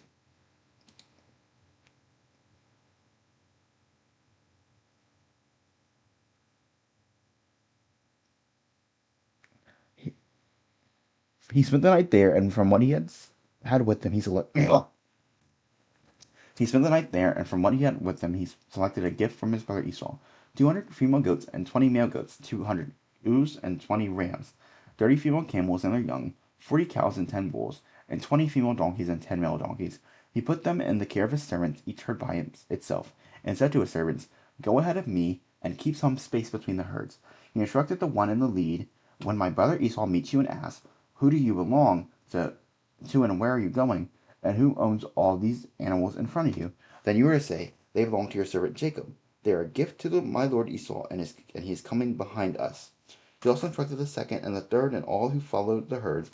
You are to say the same thing to Esau when you meet him. And be sure to say, your servant Jacob is coming behind us. For he thought, I will pacify him with these gifts. I am sending on ahead later. When I see him, perhaps he will receive me. So Jacob's gifts went on ahead of him, but he himself spent the night in camp. That night Jacob got up and took his 2 wives, his 2 female servants, and his 11 sons, and crossed the ford of Jabbok. And he had sent them across the stream. He sent over all his possessions, so Jacob was alone, and a man wrestled with him till daybreak. When he saw that the man could not overpower him, he touched the socket of Jacob's hip, so that his hip was wretched as he wrestled with a man. So the man said, "Let me go, for it is daybreak." But Jacob replied, "I will not let you go unless you bless me." The man said, "What is your name?" "Jacob," he answered. Then the man said, "Your name will no longer be Jacob, but Israel, because you have struggled with God and with humans and have overcome." Jacob said, "Please tell me your name." But he replied, "Why do you ask my name?" Then he blessed him there. So Jacob called the place Peniel, saying, "It is because I saw God face to face, and yet my life was spared." The sun rose above him as he passed Peniel, and he was limping because of his hip. Therefore to this day Israelites do not eat the tendon attached to the socket of the hip, because the socket of Jacob's hip was touched near the tendon. Jacob looked up, and there was Esau coming with his 400 men, so he divided the children among Leah, Rachel, and the 2 female servants. He put the female servants and their children in front, Leah and her children next, and Jacob and Rachel and Joseph in the rear. He himself went on ahead and bowed down to the ground 7 times as he approached his brother. But Esau ran to meet Jacob and embraced him. He threw his arms around his neck and kissed him. They wept. Then Esau looked up and saw the women and children. "Who are these with you?" he asked. Jacob answered, "They are the children God has graciously given your servant." Then the female servant and their children approached and bowed down. The next Leah and her children came and bowed down. Last of all, Joseph and Rachel, and they were too bowed down. Esau asked, "What's the meaning of all these flocks and herds I met?" "To find favor in your eyes, my lord," he said. But Esau said, "I already have plenty, my brother. Keep what you have for yourself." "No, please," said Jacob. "If I found favor in your eyes, accept this gift from me, for to see your face is like seeing the face of God. Now that you have received me favorably, please accept the present that was brought to you. For God has been gracious to me, and I have all I need." And because Jacob insisted, Esau accepted it. Then Esau said, "Let us be on our way. I'll accompany you." But Jacob said to him, "My lord knows that the children are tender, and that I must care for the ewes and the cows that are nursing their young. If they are driven hard just one day, all the animals will die. So let my lord go on ahead of his servant, while I move along slowly at the pace of the flocks and the herds before me, as the pace of the children, until I come to my lord in Seir." Esau said, "Let me leave some of my men with you." "But why do that?" Jacob asked. "Just let me find favor in the eyes of my lord." So that day Esau started on his way back to Seir. Jacob, however, went to Succoth, where he built a place for himself and made shelters for his livestock. That is why this place is called Succoth. And Jacob came with Paddan Aram, and safely at the city of Shem in Canaan, and camped within the side of the city. For 100 pieces of silver he brought from the sons of Hamor, the father of Shem, the plot of ground where he pitched his tent. There he sat on the altar and called it El Elon Israel. Now Dinah, the daughter of Leah, had born to Jacob, went out to visit the woman of the land. When Shisham, son of Hamor the Hivite, the ruler of the area, saw her, he took her and raped her. His heart was drawn towards Dinah, daughter of Jacob. He loved the young woman and spoke tenderly to her. And Shem said to his father Hamor, "Give me this girl as my wife." When Jacob heard that his daughter had been defiled, his sons were in the fields with his livestock, so he did nothing about it until they came home. When Shisham's father Hamor went out to talk with Jacob, meanwhile Jacob's son had come in from the field as soon as they heard what had happened. They were shocked and furious, because Shisham had done an outrageous thing in Israel by sleeping with Jacob's daughter, a thing that should have not been done. But Hamor said to him, "My son Shisham had his heart set on your daughter. Please give him to her as his wife. Intermarry with us, and give us your daughters, and take our daughters for yourselves. You can settle among us, the land is open to you. Live in it, trade in it, and acquire property in it." Then Shisham said to Dinah's father and brothers, "Let me find favor in your eyes, and I will give you whatever you ask. Make the price for the bride and the gift I am to bring as great as you like, and I'll pay whatever you ask me, only give me the young woman as my wife." Because their sister Dinah had been defiled, Jacob's sons replied deceitfully as they spoke to Shisham and his father Hamor. They said to him, "We can't do such a thing. We can't give our sister to a man who is not circumcised. That would be a disgrace to us. We will enter into an agreement with you on one condition only, that you become like us by circumcising all your males." Then we will give you our daughters and take your daughters for ourselves. We'll settle among you and become one people with you. But if you will not agree to be circumcised, we'll take our sister and go." Their proposal seemed good to Hamor and his son Shisham. Then the young man who was the most honored of all his father's family lost no time in doing whatever they asked, because he was delighted with Jacob's daughter. So Hamor the son of Shisham went to the gate of the city to speak with the men of their city. "These men are friendly towards us," they said. "Let them live in our land and trade in it. The land has plenty of room for them. We can marry their daughters, and they can marry ours. But the men will agree to live with us as one people only on one condition, that our males be circumcised, as they themselves are. Both their livestock, their property, and all their other animals become ours. So let us agree to their terms, and they will settle among us." All the men who went out of the city gate agreed with Hamor and his son Shisham, and every male in the city was circumcised. 3 days later, while all of them were still in pain, two of Jacob's sons, Simeon and Levi, Dinah's brothers, took the sword and attacked the unsuspecting city, killing every male. They put Hamor and his son Shisham to the sword and took Dinah from Shisham's house and left. The sons of Jacob came upon the dead bodies and looted the city where their sister had been defiled. They seized their flocks and herds and donkeys and everything else of theirs in the city and out in the fields. They carried off their wealth and all their women and children, taking and plunder everything in their houses. Then Jacob said to Simeon and Levi, "You have brought trouble on me by making me obnoxious to the Canaanites and the Perizzites. The people living in this land, we are few to number, and if they join forces against me and attack me, I and my household will be destroyed." But they replied, "Should we have treated our sister like a prostitute?" Then God said to Jacob, "Go up to Bethel and settle there and build an altar there to God, and who appeared to you when you were fleeing from your brother Esau." So Jacob said to his household and to all who were with him, "Get rid of the foreign gods you have with you, and purify yourselves, and change your clothes. Then come, let us go to Bethel, where I will build an altar to God, who answered me in the day of my distress, and who has been with me wherever I have gone." So they gave Jacob all the foreign gods they had, and the rings in their ears, and Jacob buried them under the oak at Shishim. Then they set out, and the terror of God fell on the towns all around them, so that no one pursued them. Jacob and all the people with him came to Luz in Bethel in the land of Canaan. There he built an altar, and he called that place El Bethel, because it was there that God revealed himself to him when he was fleeing from his brother. Now Deborah, Rebekah's nurse, died and was buried under the oak outside Bethel, so it was named Aleph Bakuth. After Jacob returned from Paddan-aram, God appeared to him and blessed him. God said to him, "Your name is Jacob, but you will no longer be called Jacob. Your name will be Israel." So you named him Israel. And God said to him, "I am God Almighty. Be fruitful and increase in number. A nation and a community of nations will come from you, and kings will be your descendants. The land I give to Abraham and Isaac I will also give to you, and I will give this land to your descendants after you." Then God went up from him at the place where he had talked with him. Jacob set up a stone pillar at the place where God had talked with him, and he poured out a drink offering on it. He also poured oil on it. Jacob called this place where God had talked with him Bethel. Then they moved on from Bethel. While they were still some distance from Ephraim, Jacob began to give birth and had great difficulty. And as she was giving great difficulty in childbirth, the midwife said to her, "Don't despair, for you have another son." As she breathed her last, for she was dying, she named her son Benoni, but his father's name was Benjamin. So Rachel died and was buried on her way to Ephraim, that is Bethlehem. Over her tomb Jacob set up a pillar, and to this day that pillar marks Jacob's tomb. Israel moved on again and pitched his tent beyond Midgar Eder, while Israel was living in that region. Reuben went in and slept with his father's concubine, Bilhah, and Israel heard of it. Jacob had 12 sons, the sons of Leah, Reuben the firstborn of Jacob, Simeon, Levi, Judah, Issachar, and Zebulun, the sons of Rachel,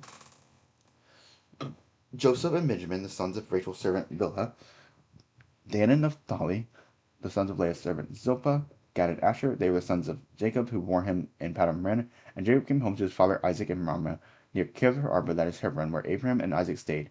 Isaac lived 180 years, then he breathed his last and died, and was scattered to his people, old and full of years, and his sons Esau and Jacob buried him. This is the account of the family line of Esau, that is Edom. Esau took his wives from the women of Canaan, Ada daughter of Elon the Hittite, Oholibamah daughter of Arad and granddaughter of Zebah the Hivite, and Basemath daughter of Ishmael and sister of Nebathah. Ada bore Ilpah to Esau, Bashma bore Reuel, and Oholibamah bore Jush, Jalam, and Korah. These were the sons of Esau who were born to him in Canaan. Esau took his wives and sons and daughters and all the members of his household, as well as his livestock and all other animals and all goods he had acquired in Canaan. He moved to a land some distance from his brother Jacob. There, their possessions were too great for them to remain together. The land where they were staying could not support them both because of their livestock. So Esau, that is Edom, settled in the hill country of Seir. This is the account of the family line of Esau, the father of the Edomites in the hill country of Seir. These are the names of Esau's sons. Eliphaz, the son of Esau's wife Ada, and Reuel, the son of Esau's wife Basma, the sons of Eliphaz, Teman, Omar, Zepho, Gotham. Because Esau's son Eliphaz also had a concubine named Timnah, who bore him Amalek. These were the sons of Esau's wife Ada. The sons of Reuel, Nahath, Sarah, Shammah, Mizpah. These were the grandsons of Esau's wife Basma. The sons of Esau's wife Umla, daughter of Anna, and granddaughter of Zebon, who she bore to Esau, Joash, Jalam, and Korah. These were the chiefs among Esau's descendants, the sons of Eliphaz, the firstborn of Esau, chiefs Omar, Zepho, Kenas, Korah, Gotham, Amalek.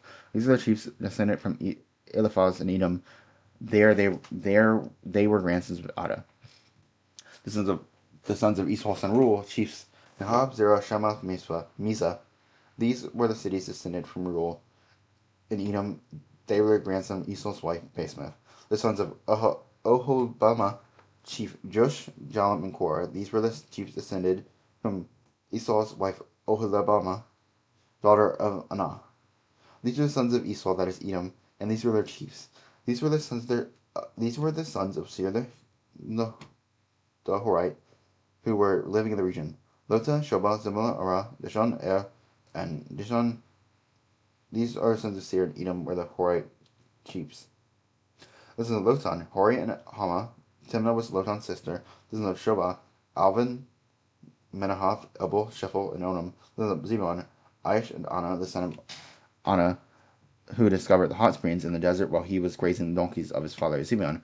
The children of Anna, Dishon, and Oholiabah, and Oholiabah, daughter of Anna, the son of Dishon, Hadon, Erzah, Ithron, Kira, the sons of Izer, Willam, Zava, Achan, the sons of Disna, Erz, and Aaron. These were the Horite chiefs, Lotan, Shobah, Zon, Anna, Disna, Ezer, and Dishon. These were the Horite chiefs according to their divisions in the land of Seir. Listen, reading names is hard. These are the kings who reigned in Edom before any Israelite king reigned. Bela, the son of Beer, became king of Edom. His city was named Dinhabah. When Bela died, Jodab, the son of Zerah from Bozrah, succeeded him the king. When Jobab died, I'm not gonna lie to you. I'm saying Jodab because of Jadab. I'm just gonna admit that. I'm saying it because of Jadab, but it's Jobab. Jobab, the son of Zerah from Bozrah, succeeded him the king. When Jobab died, Husham from the land of the Timnites succeeded him as king. When Husham died, Hadad, son of Benhad, who defeated Midian in the country of Moab, succeeded him as king. His city was Avith. When Hadad died, Samar from Masrah succeeded him as king. When Sumla died, Shaul from Rehoboth on the river succeeded him as king. When Shaul died, Baal-Hanan, son of Abkor, succeeded him as king.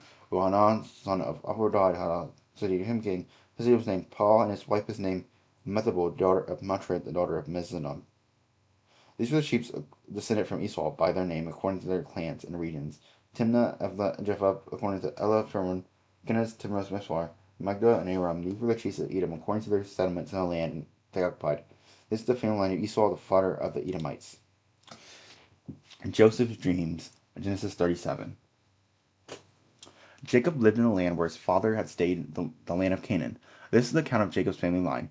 Joseph, a young man of 17, was tending the flocks with his brothers, the sons of Bilhah, and the sons of Zilpah, and his father's wives, and he brought their father a bad report about them.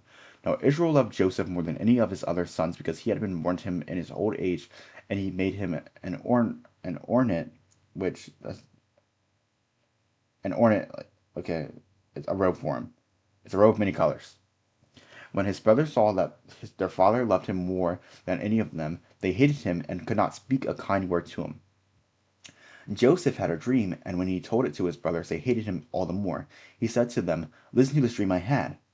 We were binding sheaves of grain out of the field, when suddenly my sheaf rose and stood upright, while your sheaves gathered around mine and bowed down to it." His brothers said to him, "Do you intend to reign over us? Will you actually rule us?" And they hated him all the more because of his dream and what he had said.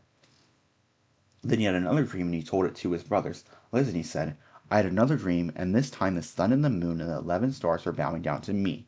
When he told his father as well as his brothers, his father rebuked him and said, What is this dream you had? Will your mother and I and your brothers actually come and bow down to the ground before you? His brothers were jealous of him, but his father kept the matter in mind. Now his brothers had gone to graze their father's flocks near Shechem, and Israel said to Joseph, As you know, your brothers are grazing their flocks near Shechem. Come, I'm going to send you to them. Very well, he replied. So he said to him, Go and see if all is well with your brothers and with the flocks, and bring word back to me.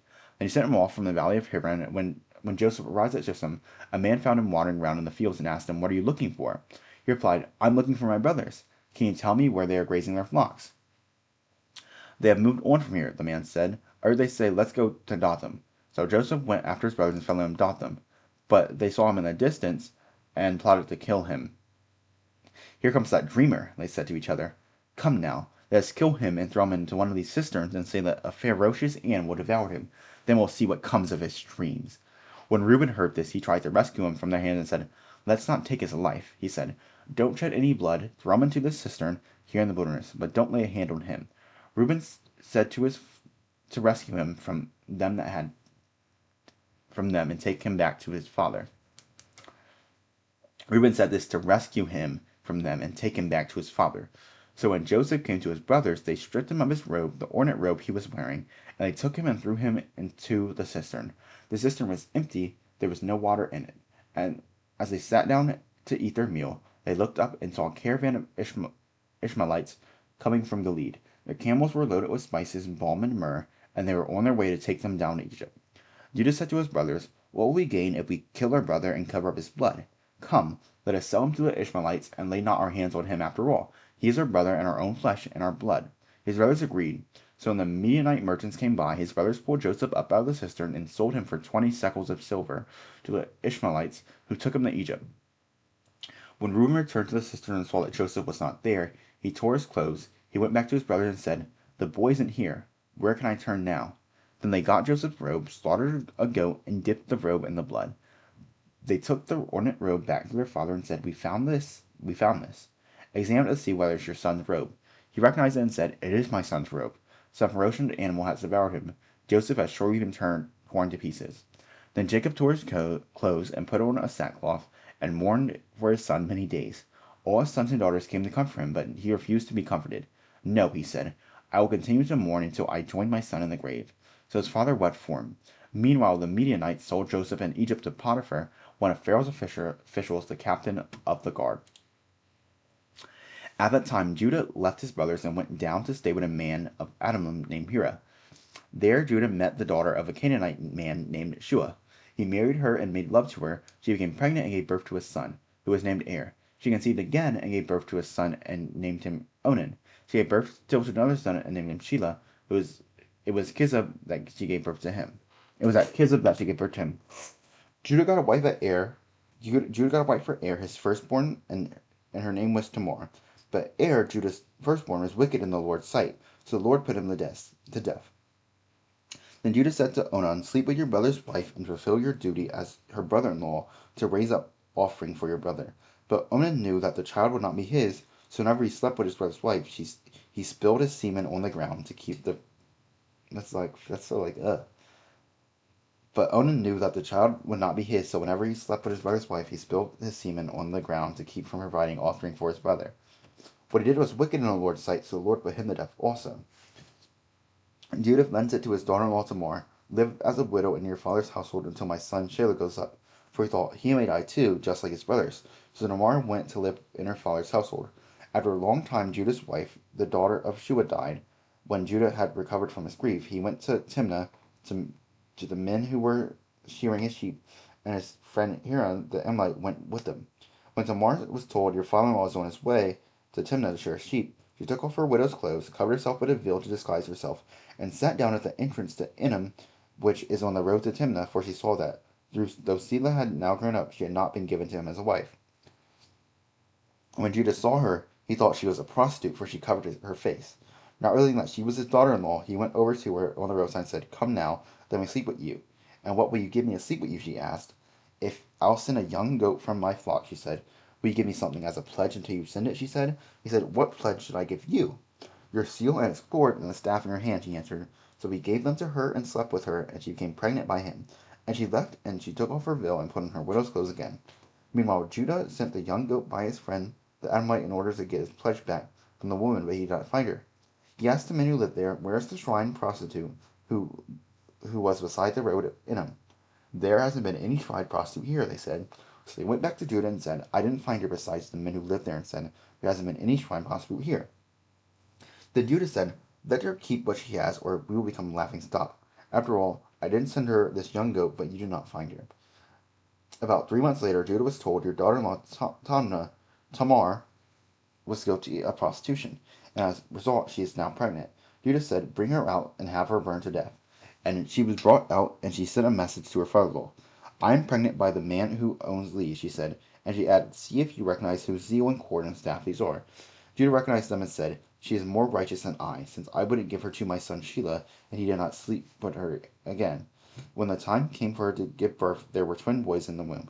As she was giving birth, one of them put out his hand to the midwife and took a scarlet thread and tied it on his wrist and said, this one came out first. But when he drew back his hand, his brother came out and said, so this is how you have broken out. And his name was Perez. Then his brother, who had a scarlet thread on his wrist, came out, and his name was Zerah. Now Joseph had been taken down to Egypt. Potiphar, an Egyptian who was one of Pharaoh's officials, the captain of the guard, brought him from the Ishmaelites and had taken him there. The Lord was with Joseph so that he prospered, and he lived in the house of the Egyptian master. When his master saw that the Lord was with him, and that the Lord had given him success in everything he did, Joseph found favor in the eyes and became his attendant. Potiphar put him in charge of his household and entrusted him to his care everything he owned. From the time he put him in charge of his household and all that he owned, the Lord blessed the household of the Egyptian because of Joseph. The blessing of the Lord was on everything Potiphar had, but at the house and in the field, so Potiphar left everything he had in Joseph's care. With Joseph in charge, he did not concern himself with anything except for the food he ate. Now Joseph was well built and handsome, and after a while his master took notice of Joseph and said, come to bed with me. But he refused. Put me in charge, he told her. My master does not concern himself with anything in the house. Everything he owns he has entrusted to my care. No one greater in this house than I. My master has withheld nothing from me except you, because you are his wife. How then could I do such a wicked thing and sin against God? And though she spoke to Joseph day after day, he refused to go to bed with her or even be with her.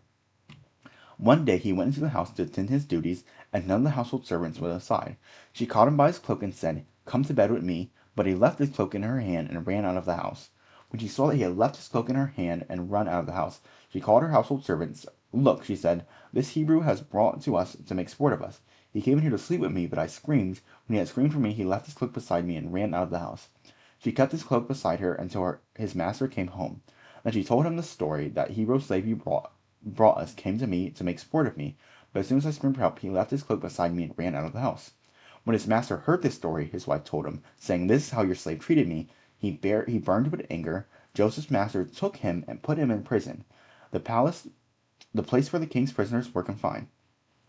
But while Joseph was there in prison, the Lord was with him. He showed him kindness and granted him favor in the eyes of the prison warden. So the warden put Joseph in charge of all those in prison, and he was made responsible for all that was done there. The warden paid no attention to anything under Joseph's care, because the Lord was with Joseph and gave him success in whatever he did. Sometime later, the cupbearer and the baker of the king of Egypt offended the master, the king of Egypt, Pharaoh, the king of Egypt. Pharaoh was angry with his two officials, the chief cupbearer and the chief baker, and put them in the custody of the house of the captain of the guard, in the same prison where Joseph was confined. The captain of the guard assigned them to Joseph, and he attended them. And they had been in custody for some. And after they had been in custody for some time, each of the two men, the cupbearer and the baker of the king of Egypt, who were being held in prison, had a dream the same night, and each dream had a meaning of its own. When Joseph came to them the next morning, he saw that they were dejected. So he asked Pharaoh's officials who were in custody with them in his master's house, why do you look so sad today? When both of them had dreams, we both had dreams, answered, but there is no one to interpret them. Then Joseph said to them, do not interpretations belong to God? Tell me your dreams. So the chief cupbearer told Joseph his dream. He said to him, in my dream I saw a vine in front of me, and on that vine were 3 branches. As soon as it budded, It blossomed, and its clusters ripened into grapes. Pharaoh's cup was in my hand, and I took the grapes, squeezed them in the Pharaoh's cup, and put the cup in his hand. This is what it means, Joseph said. The 3 branches are 3 days. Within 3 days, Pharaoh will lift up your head and restore you up to your position, and you will put Pharaoh's cup in your hand, just as you used to do when you were the cupbearer. But when all goes well with you, remember me and show me kindness. Mention me to Pharaoh and get me out of this prison. I was forcefully carried off from the land of the Hebrews, and even here I have done nothing to deserve being put in a dungeon. When the chief baker saw that Joseph had given a favorable interpretation, he said to Joseph, I too had a dream. On my head were 3 baskets of bread. In the top basket were all kinds of baked goods for Pharaoh, but the birds were eating them out of the basket of my head. This is what it means, Joseph said. The 3 baskets are 3 days. Within 3 days, Pharaoh will lift off your head and impale your body on a pole, and the birds will eat away your flesh. Now the 3rd day was Pharaoh's birthday, and he gave a feast for all his officials. Excuse me. He lifted up the heads of the chief cupbearer and the chief baker in the presence of the officials. He restored the chief cupbearer to his position, so that he was once again put the cup in the Pharaoh's hand. But he impaled the chief baker just as Joseph had said to him in his interpretation. The chief cupbearer, however, did not remember Joseph. He forgot him. When 2 full years had passed, Pharaoh had a dream. He was standing by the Nile when out of the river there came up 7 cows, sleek and fat, and they grazed among the reeds. After them 7 other cows, ugly and gaunt, came out of the Nile and stood beside those on the river bank. And the cows that were ugly and gaunt ate up the 7 sleek and fat cows that Then Pharaoh woke up. He fell asleep again and had a second dream. 7 heads of grain, healthy and good, were growing on a single stalk. After them 7 other heads of grain sprouted thin and scorched by the east wind. The 10 heads of grain swallowed up the 7 healthy full heads. Then Pharaoh woke up. It had been a dream. In the morning his mind was troubled, so he sent forth all the magicians and wise men of Egypt. Pharaoh told them his dreams, but no one could interpret them for him. Then the chief cupbearer said to Pharaoh, Today I am reminded of my shortcomings. Pharaoh was once angry with his servants, and he imprisoned me and the chief baker in the house of the captain of the guard. Each of us had a dream in the same night, and each dream had a meaning of its own. Now a young Hebrew was there with us, a servant of the captain of the guard. We told him our dreams, and he interpreted them for us, giving each man the interpretation of his dream. And things turned out exactly as he interpreted them to us. I was restored to my position, and the other man was impaled. So Pharaoh sent for Joseph, and he was quickly brought from the dungeon, where he had shaved and changed his clothes. When he had shaved and changed his clothes, he came before Pharaoh. Pharaoh said to Joseph, I had a dream, and no one can interpret it. But I have heard it said of you that when you hear a dream, you can interpret it. I cannot do it, Joseph replied to Pharaoh, but God will give Pharaoh the answer he desires. Then Pharaoh said to Joseph, In my dream, I was standing on the bank of the Nile. When out of the river there came up 7 cows, fat and sleek, and they grazed among the weeds. After them 7 other cows came up, scrawny and very ugly and lean. I had never seen such ugly cows in all the land of Egypt. The lean and ugly cows ate up the 7 fat cows that came up first. But even after they ate them, no one could tell that they had done so. They looked just as ugly as before. Then I woke up. In my dream I saw 7 heads of grain, full and good, growing on a single stalk. After them 7 other heads sprouted, withered and thin and scorched by the east wind.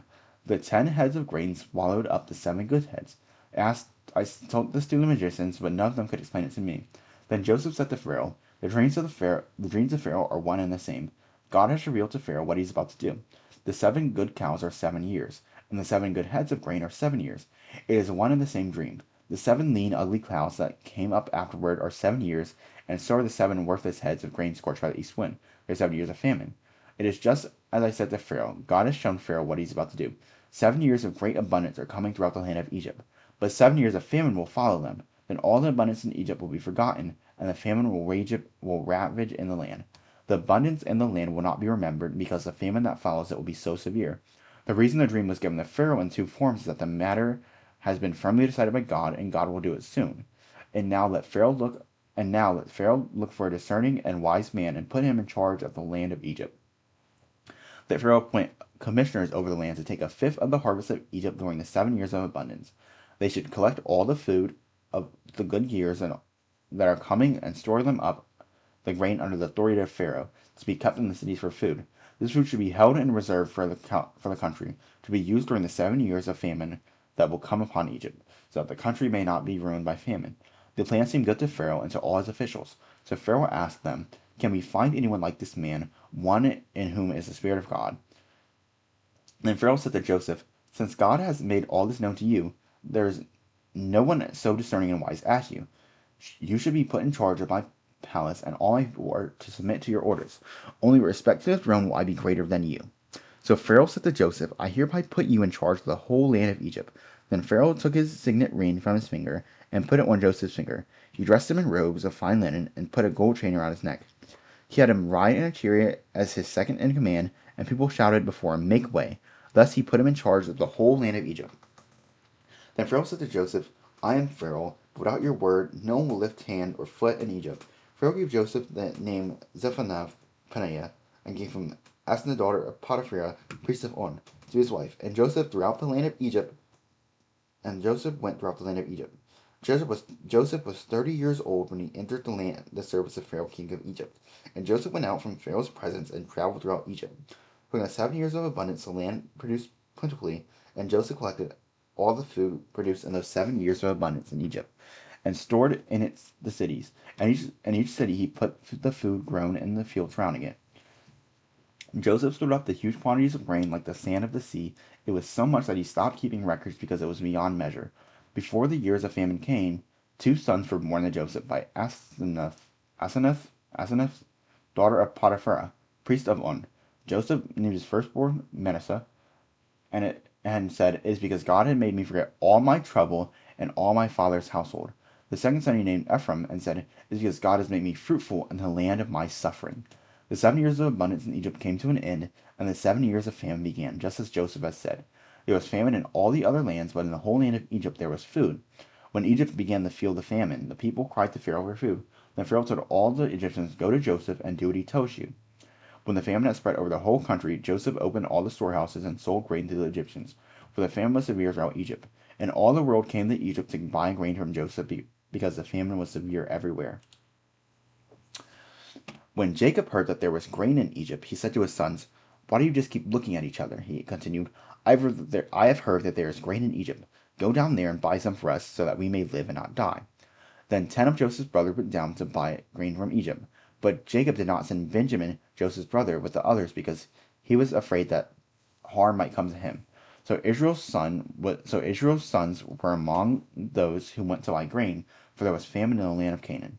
Now Joseph was the governor of the land, the person who sold grain to all its people. So when Joseph's brothers arrived, they bowed down to him with their faces to the ground. As soon as Joseph saw his brothers, he recognized them, but pretended to be a stranger and spoke harshly to them. "Where do you come from?" he asked. "From the land of Canaan," they replied, "to buy food." Although Joseph recognized his brothers, they did not recognize him.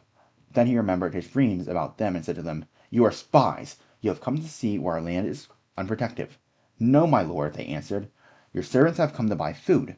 We are sons of one man. Your servants are an honest man, not spies." "No," he said to them, "you have come to see where our land is unprotected." But they replied, "Your servants were 12 brothers, the sons of one man, whose lives in the land of Canaan. The youngest is now with her father, and one is no more." Joseph said to them, "It is just as I told you. You are spies, and this is how you will be tested. As surely as Pharaoh lives, you will not leave this place unless your youngest brother comes here. Send one of your number to go get your brother. The rest of you will be kept in prison, so that your words may be tested to see if you are telling the truth. If you are not, then as surely as Pharaoh lives, you are spies." And he put them all in custody for 3 days. On the third day, Joseph said to them, "Do this and you will live, for I fear God. If you are honest men, let one of your brothers stay here in prison, while the rest of you go and take grain back for your starving households. But you must bring your youngest brother to me, so that your words may be verified, and that you may not die." This they proceeded to do. They said to one another, "Surely we are being punished because of our brother. We saw how distressed he was when he pleaded with us for his life, but we would not listen. That is why distress has come on us."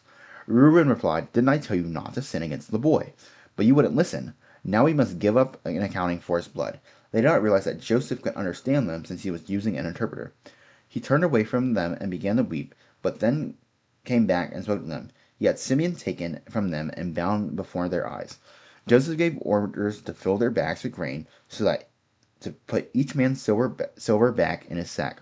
and to give them provisions for their journey, and this was done for them, that they loaded their grain on their donkeys and left. At the place where they stopped for the night, one of them opened his sack to get feed for his donkey, and he saw his silver in the mouth of his sack. My silver has been returned, he said to his brother. Here it is in my sack. His heart sank, and they turned to each other, trembling and sad. What is this that God has done to us? When they came to their father Jacob in the land of Canaan, they told him all that happened to them. They said, the man who is Lord over the land spoke harshly to us, and treated us as though we were spying on the land. But we said to him, we are honest men, we are not spies. We were 12 brothers, sons of one father. One is no more, and the youngest is now with our father in Canaan. Then the man who was Lord over us said to us, this is how I will know that you are honest men. Leave one of your brothers here with me, and take food for your starving households and go. But bring your youngest brother to me, so I will know that you are not spies, but honest men. Then I will give you your brother back to you, and you can trade in the land. As they were emptying their sacks, there in each man's sack was his pouch of silver. When they and their father saw the money pouches, they were frightened. Their father Jacob said to them, you have deprived me of my children. Joseph is no more, and Simeon is no more, and now you want to take Benjamin. Everything is against me. Then Reuben said to his father, you may put both of my sons to death if I do not bring him back to you. Entrust him to my care, and I will bring him back. But Jacob said, my son will not go down there with you.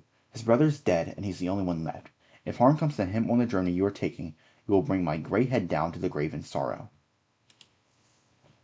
Now the famine was still severe in the land, so when they had eaten up all the grain they had brought from Egypt, their father said to them, go back and buy us a little more food.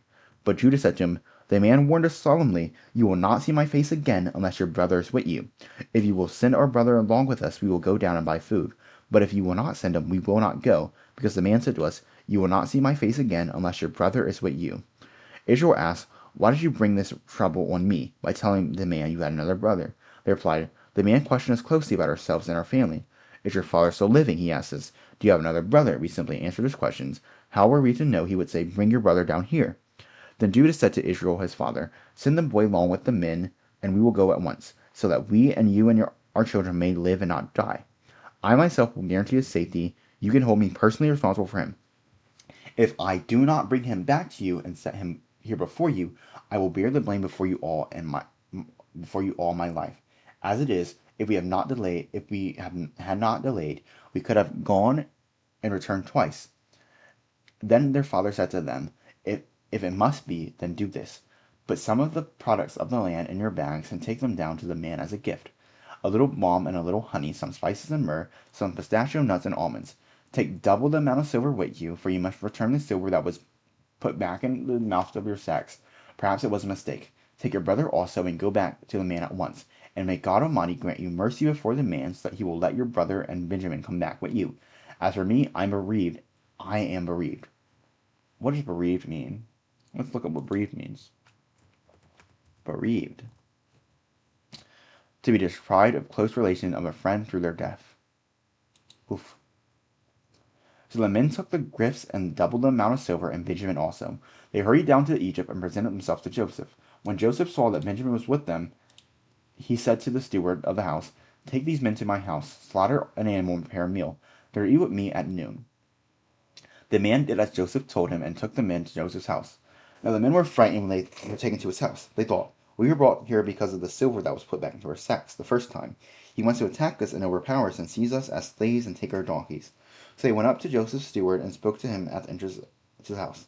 We beg your pardon, our lord, they said.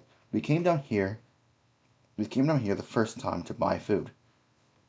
But at the place where we were stopped for the night, we opened our sacks, and each of us found the silver, the exact weight in the mouth of his sack, so he brought it back with us. We have also brought additional silver with us to buy food. We don't know who put silver in our sacks. It's all right, he said. Don't be afraid. Your God, the God of your father, has given you treasure in your sacks. I received your silver. Then he brought Simeon out to them. The steward took the men into Joseph's house and gave them water to wash their feet and provided fodder for their donkeys. They prepared their gifts for Joseph's arrival at noon, because they had heard that they were to eat there. When Joseph came home, they presented to him the gifts they had brought into the house, and they bowed down before him to the ground. He asked them how they were, and they said, how is your aged father you told me about? Is he still living? They replied, your servant, our father, is still alive and well. and they bowed down, prostrating themselves before him. And he looked about and saw his brother Benjamin, his own mother's son. He asked, "Is this your youngest brother, the one who you told me about?" And he said, "God be gracious to you, my son." Deeply moved at the sight of his brother, Joseph hurried out and looked for a place to weep. He went into his private room and wept there. And after he washed his face, he came out and said, controlling himself and said, "Serve the food."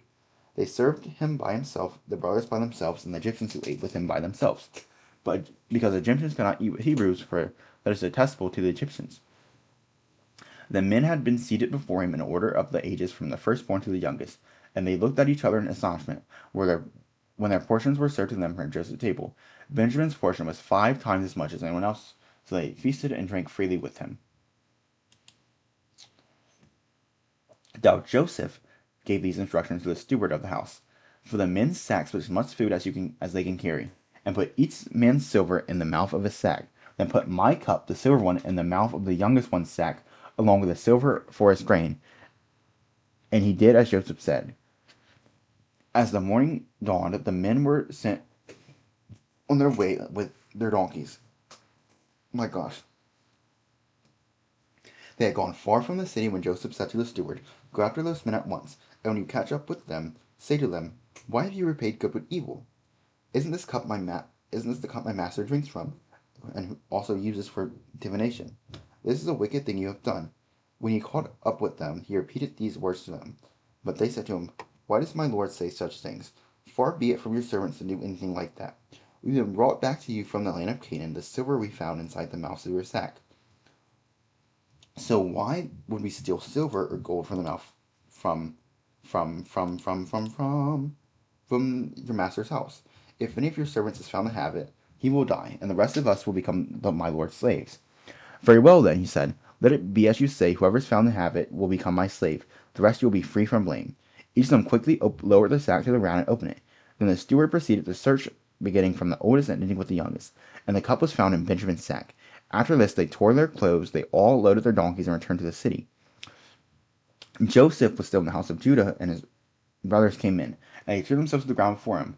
Joseph said to them, "What is this thing you have done? Don't you know that a man like me can find out things by divination?" "What can we say to my lord?" Judah replied. "What can we say? How can we prove our innocence? God has covered your servant's guilt. We are now my lord's slave. We ourselves are the one who found to have the cup." But Joseph said, "Far be it for me to do such a thing.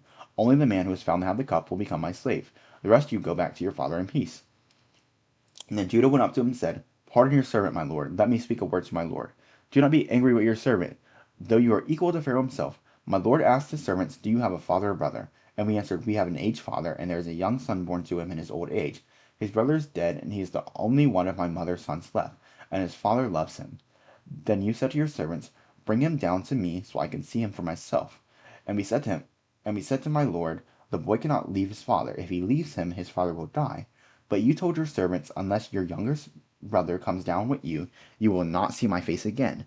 When we went back to your servant, my father, we told him that what my lord had said.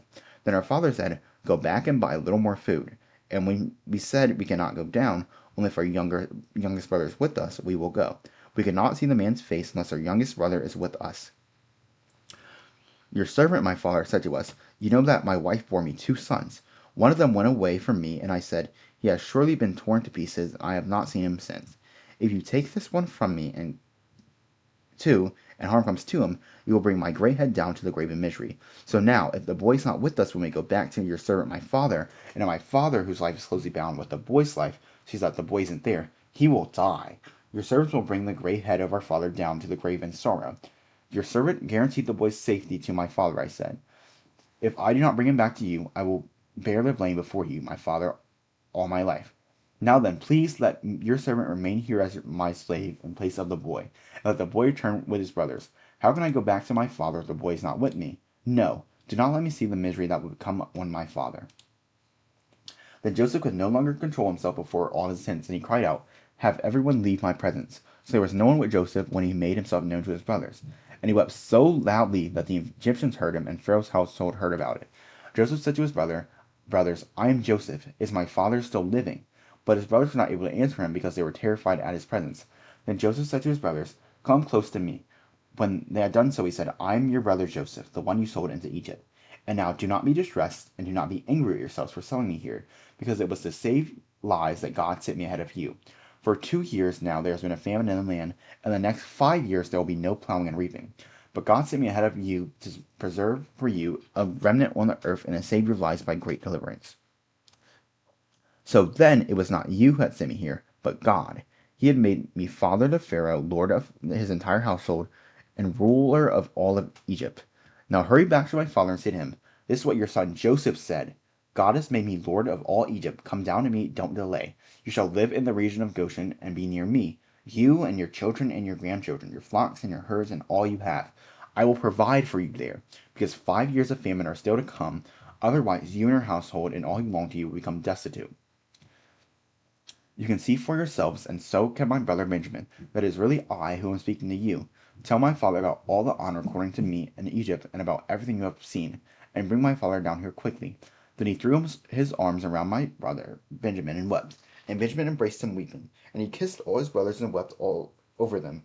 Afterward his brothers talked with him. When the news reached Pharaoh's palace that Joseph's brothers had come, Pharaoh and all his officials were pleased. Pharaoh said to Joseph, Tell your brothers, do this, load your animals and return to the land of Canaan, and bring your father and your families back to me. And I'll give them the best of the land of Egypt, and you can enjoy the fat of the land. You are also directed to tell them, Do this, take some carts from Egypt for your children and for your wives, and get your father to come. Never mind about your belongings, because the best of all Egypt will be yours. So the sons of Israel did this. Joseph gave them carts as Pharaoh had commanded, and he gave them provisions for their journey. To them he gave new clothing, but to Benjamin he gave 300 shekels of silver and 5 sets of clothes. And this he said to his father, 10 donkeys loaded with the best things of Egypt. He sent to his father 10 donkeys loaded with the best things of Egypt, and 10 female donkeys loaded with grain and bread over the provisions for his journey. Then he sent his brothers away, and as they were leaving, he said to them, Don't quarrel on the way. So they went up out of Egypt and came to their father Jacob in the land of Canaan. They told him, Joseph is still alive. In fact, he is ruler of all Egypt. Jacob was stunned. He did not believe them. But when they told him everything Joseph said to them, and when he had saw the carts Joseph had sent to carry him back, the spirit of their father Jacob was revived. And Israel said, I'm convinced my son Joseph is still alive. I will go and see him before I die. So Israel set out with all that was his, and when he reached Beersheba, he offered sacrifices to the God of his father Isaac. And God spoke to Israel in a vision at night and said, Jacob, Jacob. Here I am, he replied. I am God, the God of your father, he said. Do not be afraid to go down into Egypt, for I will make you into a great nation there. I will go down to Egypt with you, and I will surely bring you back again, and Joseph's own hand will close your eyes.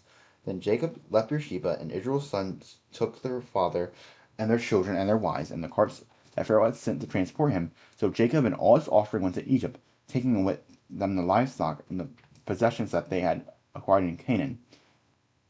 Jacob brought with him to Egypt his sons and his grandsons and his daughters and his granddaughters, all his offspring. These are the names of the sons of Israel, Jacob and his sons who went to Egypt. Reuben, the firstborn of Jacob, the sons of Reuben, Henoch, Palu, Hezron, Carmi, the sons of Simeon, Jamul, Jamin, Ohad, Jakin, Zahor, and Shaul, the son of a Canaanite woman. The sons of Levi, Gershon, Goff, and Merari. The sons of Judah, Er, Onan, Shelah, Perez, Zerah. But Er and Onan had died in the land of Canaan. The sons of Perez, Hezron, and Hamah. The sons of Issachar, Tola, Pua, Joseph, and Simra. The sons of Zibelah, Sered, Elon, and Jalil. These were the sons Leah bore to Jacob and Padan. Besides his daughter Dinah, these sons and daughters of his were 33 in all. The sons of Gad, Zephon, Haggai, Shuni, Ezron, Eri, Arodi, and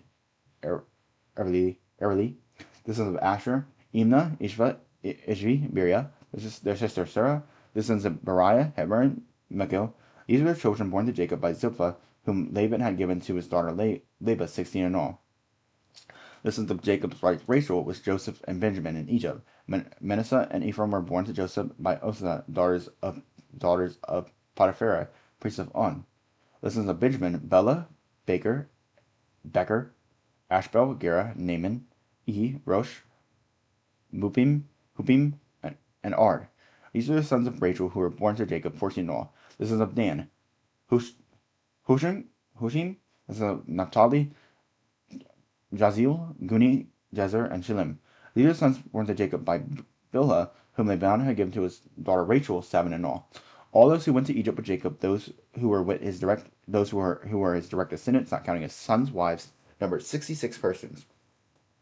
With the 2 sons who had been born to Joseph in Egypt, the members of Jacob's family, which went to Egypt, were 70 in all. Now Jacob sent Judah ahead of him to Joseph to get direction to Goshen. When they arrived in the region of Goshen, Joseph had his chariot made ready and went to Goshen to meet his father Israel.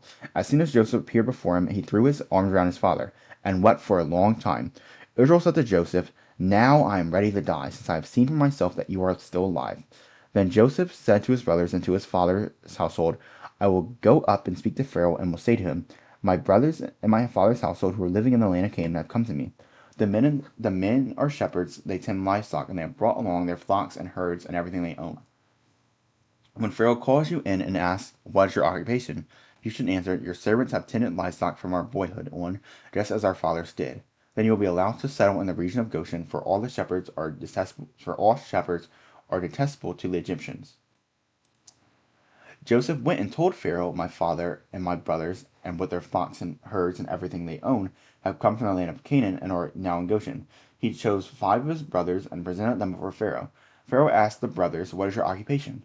Your servants are shepherds," they replied to Pharaoh, "just as our fathers were." They also said to him, "We have come to live here for a while, because the famine is severe in Canaan, and your servants' flocks have no pleasure. So now please let your servants settle in Goshen." Pharaoh said to Joseph, "Your fathers and brothers have come to you, and the land of Egypt is before you. Settle your father and your brothers in the best part of the land. Let them live in Goshen, and if you know any among them with special ability, put them in charge of my own livestock." Then Joseph brought his father Jacob and presented him before Pharaoh, and Jacob blessed Pharaoh.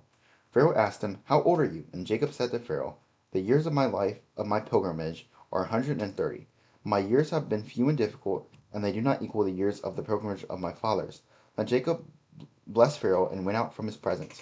So Joseph settled his father and brothers in Egypt and gave them property in the best part of the land and the district of Ramses, as Pharaoh was directed. Joseph also provided his father and his brothers and all his father's household with food according to the number of their children. There was no food, however, in the whole region because the famine was severe.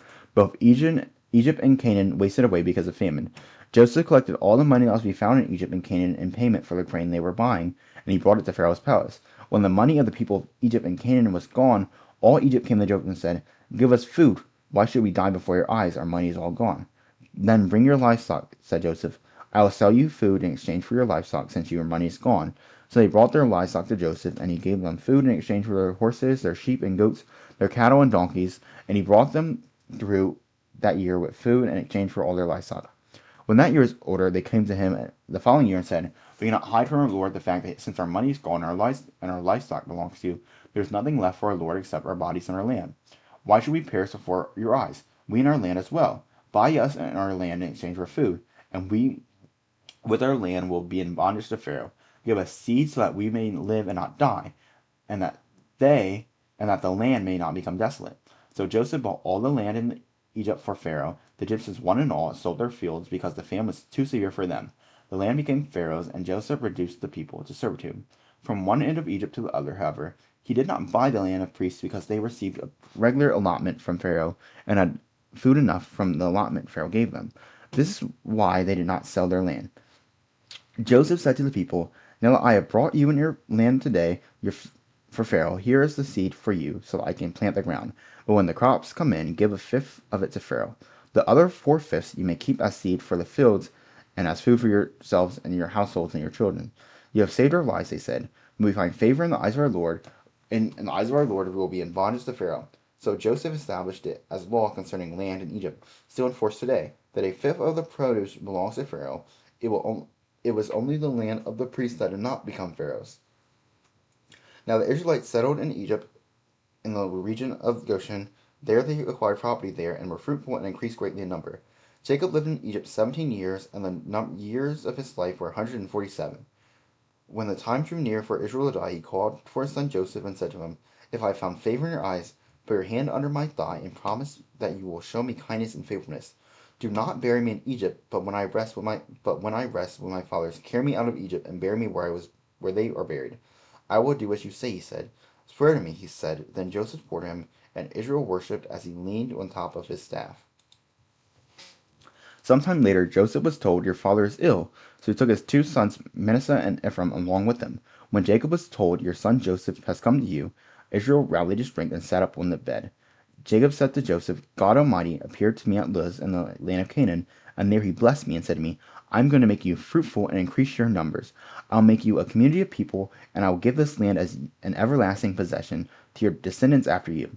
Now then, your two sons born to you in Egypt before I came to you here will be reckoned as mine. Ephraim and Manasseh will be mine, just as Reuben and Simeon are mine. Any children born to you after them will be yours. In the territory they inherit, they will be reckoned out of the names of their brothers. As I was returning from Paddan to my star Rachel died in the land of Canaan while we were still on the way, a little distance from Ephraim. So I buried her beside the road to Ephraim, that is Bethlehem. Bethlehem, ooh.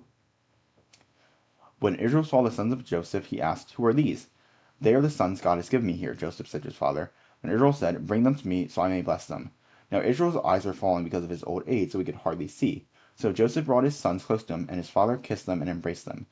Israel said to Joseph, I never expected to see your face again, and now God has allowed me to see your children too. Then Joseph removed them from Israel's knees and bowed down with his face to the ground. And Joseph took both of them, Ephraim on his right toward Israel's left hand, and Manasseh on his left towards Israel's right hand, and brought them close to him. But Israel reached out of his right hand and put it on Ephraim's head. Though he was younger and crossing his arms, he put his left hand on Manasseh's head, and even though Manasseh was the firstborn, then he blessed Joseph and said, May the God whom my fathers Abraham and Isaac walked faithfully, the God who has been my shepherd all my life this day, the angel who has delivered me from all harm, may he bless these boys. May they be called by my name and the names of my fathers Abraham and Isaac, and may they increase greatly on the earth. When Joseph saw his father placing his right hand on Ephraim's head, he was displeased. So he took hold of his father's hands and moved it on Ephraim's hand to Manasseh's head. Joseph said to him, No, my father, this one is the firstborn. Put your right hand on his head. But his father refused and said, I know, my son, I know. He too will become a people, and he too will become great. Nevertheless, his younger brother will be greater than he, and his descendants will become a group of nations. He blessed them that day and said, In your name will Israel pronounce this blessing. May God make you like Ephraim and Manasseh. So he put Ephraim ahead of Manasseh. Then Israel said to Joseph, I am about to die, but God will be with you, and take you back to and Israel said to Joseph, I am about to die, but God will be with you and take you back to the land of your fathers, and to give you and to you I give one more ridge of land than to your brothers, the ridge that I took from the Amorites with the sword with my sword and my bow. Then Jacob called for his sons and said, Gather around so I can see what will happen to you in the days to come. Assemble and listen, sons of Jacob. Listen to your father Israel. Reuben, you are my firstborn, my might, the first of my strength. Excelling in honor, excelling in power, turbulent as the waters, you will no longer excel. For you went up unto your father's bed, into my couch, and defiled it. Simeon and Levi are brothers. Their swords are weapons of violence. Let me not enter their council, let me not join their assembly, for they have killed men in anger, and hamstrung oxen as they please. Cursed be their anger so fierce, and their fury so cruel. I will scatter them in Jacob, and disperse them in Israel. Judah, your brothers will praise you. Your hand will be on the neck of your enemies. Your father's sons will bow down to you. You are a lion's cub, Judah. You return from the prey, my son. Like a lion he crouches and he lies down. Like a lioness, who dares to rouse him? The scepter will not depart from Judah, nor the ruler's staff from behind his feet, until he to whom it belongs shall come, and the obedience of the nations shall be his. He will tether his donkey to a vine, his colt to the choicest branch. He will wash his garments in wine, his robes in the blood of grapes. His eyes will be darker than wine, and his teeth whiter than milk. Zebulun will live by the seashore and become a haven for the ships. His border will extend towards Sidon. Issachar is a raw-boned donkey, lying down among the sheep pens. When he sees how good is his resting place and how pleasant is his land, he will bend his shoulder to the burden and submit to forced labor. Dan will preside justice for his people as one of the tribes of Israel. Dan will be a snake by the roadside, a viper along the path that bites the horses the heels, so that its rider tumbles backwards. I look for your deliverance, Lord. Gad will be attached by a band of raiders, but he will attack them at their heels. Asher's will be rich, and he will provide delicacies fit for a king. Naphtali is the doe set free, that bears beautiful fawns. Joseph is a fruitful vine, a fruitful vine near a spring, whose branches climb over a wall. With bitterness, archers attacked him. They shot at him with hostility, but his bow remained steadily. His arms stayed limber because of the hand of the mighty one of Jacob, because the shepherd, the rock of Israel, because of your father's God who helps you, because of the Almighty who bless you with blessings of the skies above, blessings of the deep streams below, blessings of the breast and womb. Your father's blessings are greater than the blessings of the ancient mountains, than the bounty of the age-old hills. That all these rest on the head of Joseph, on the brow of the prince among his brothers. Benjamin is a ravenous wolf. In the morning he devours the prey, in the evening he decides the plunder. All these are the 12 tribes of Israel. This is what their father said to them when he blessed them, giving each of them the blessing appropriate to them. Hold.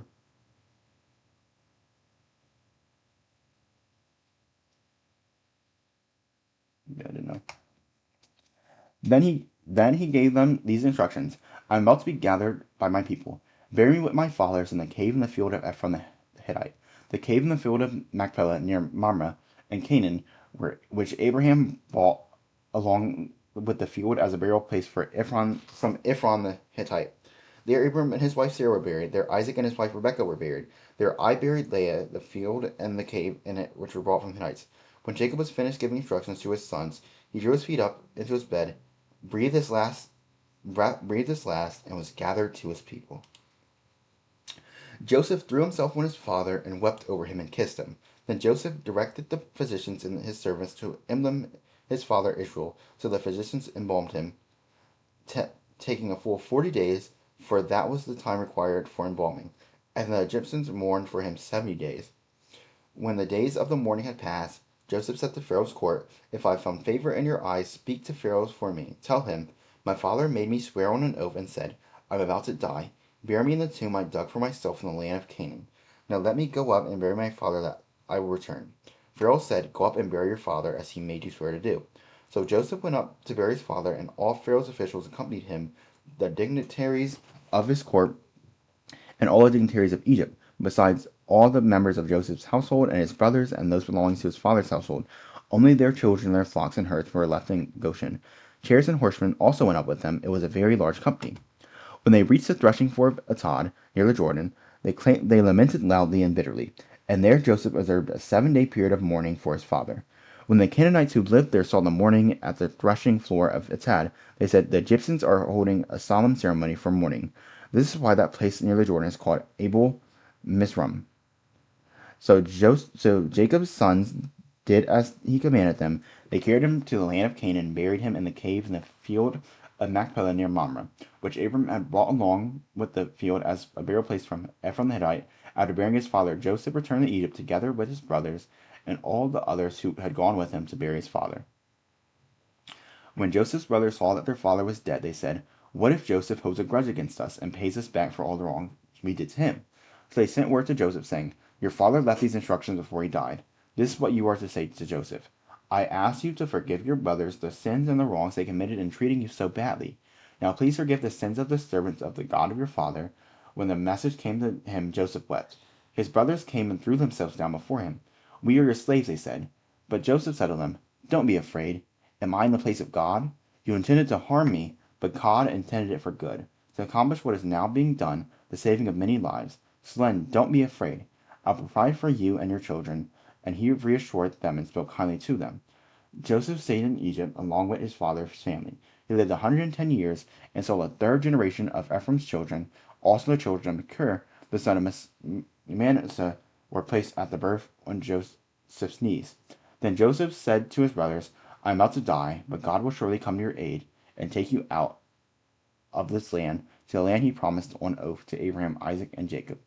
And Joseph made the Israelites swear on oath and said, God will surely come to your aid, and then you must carry my bones up from this place.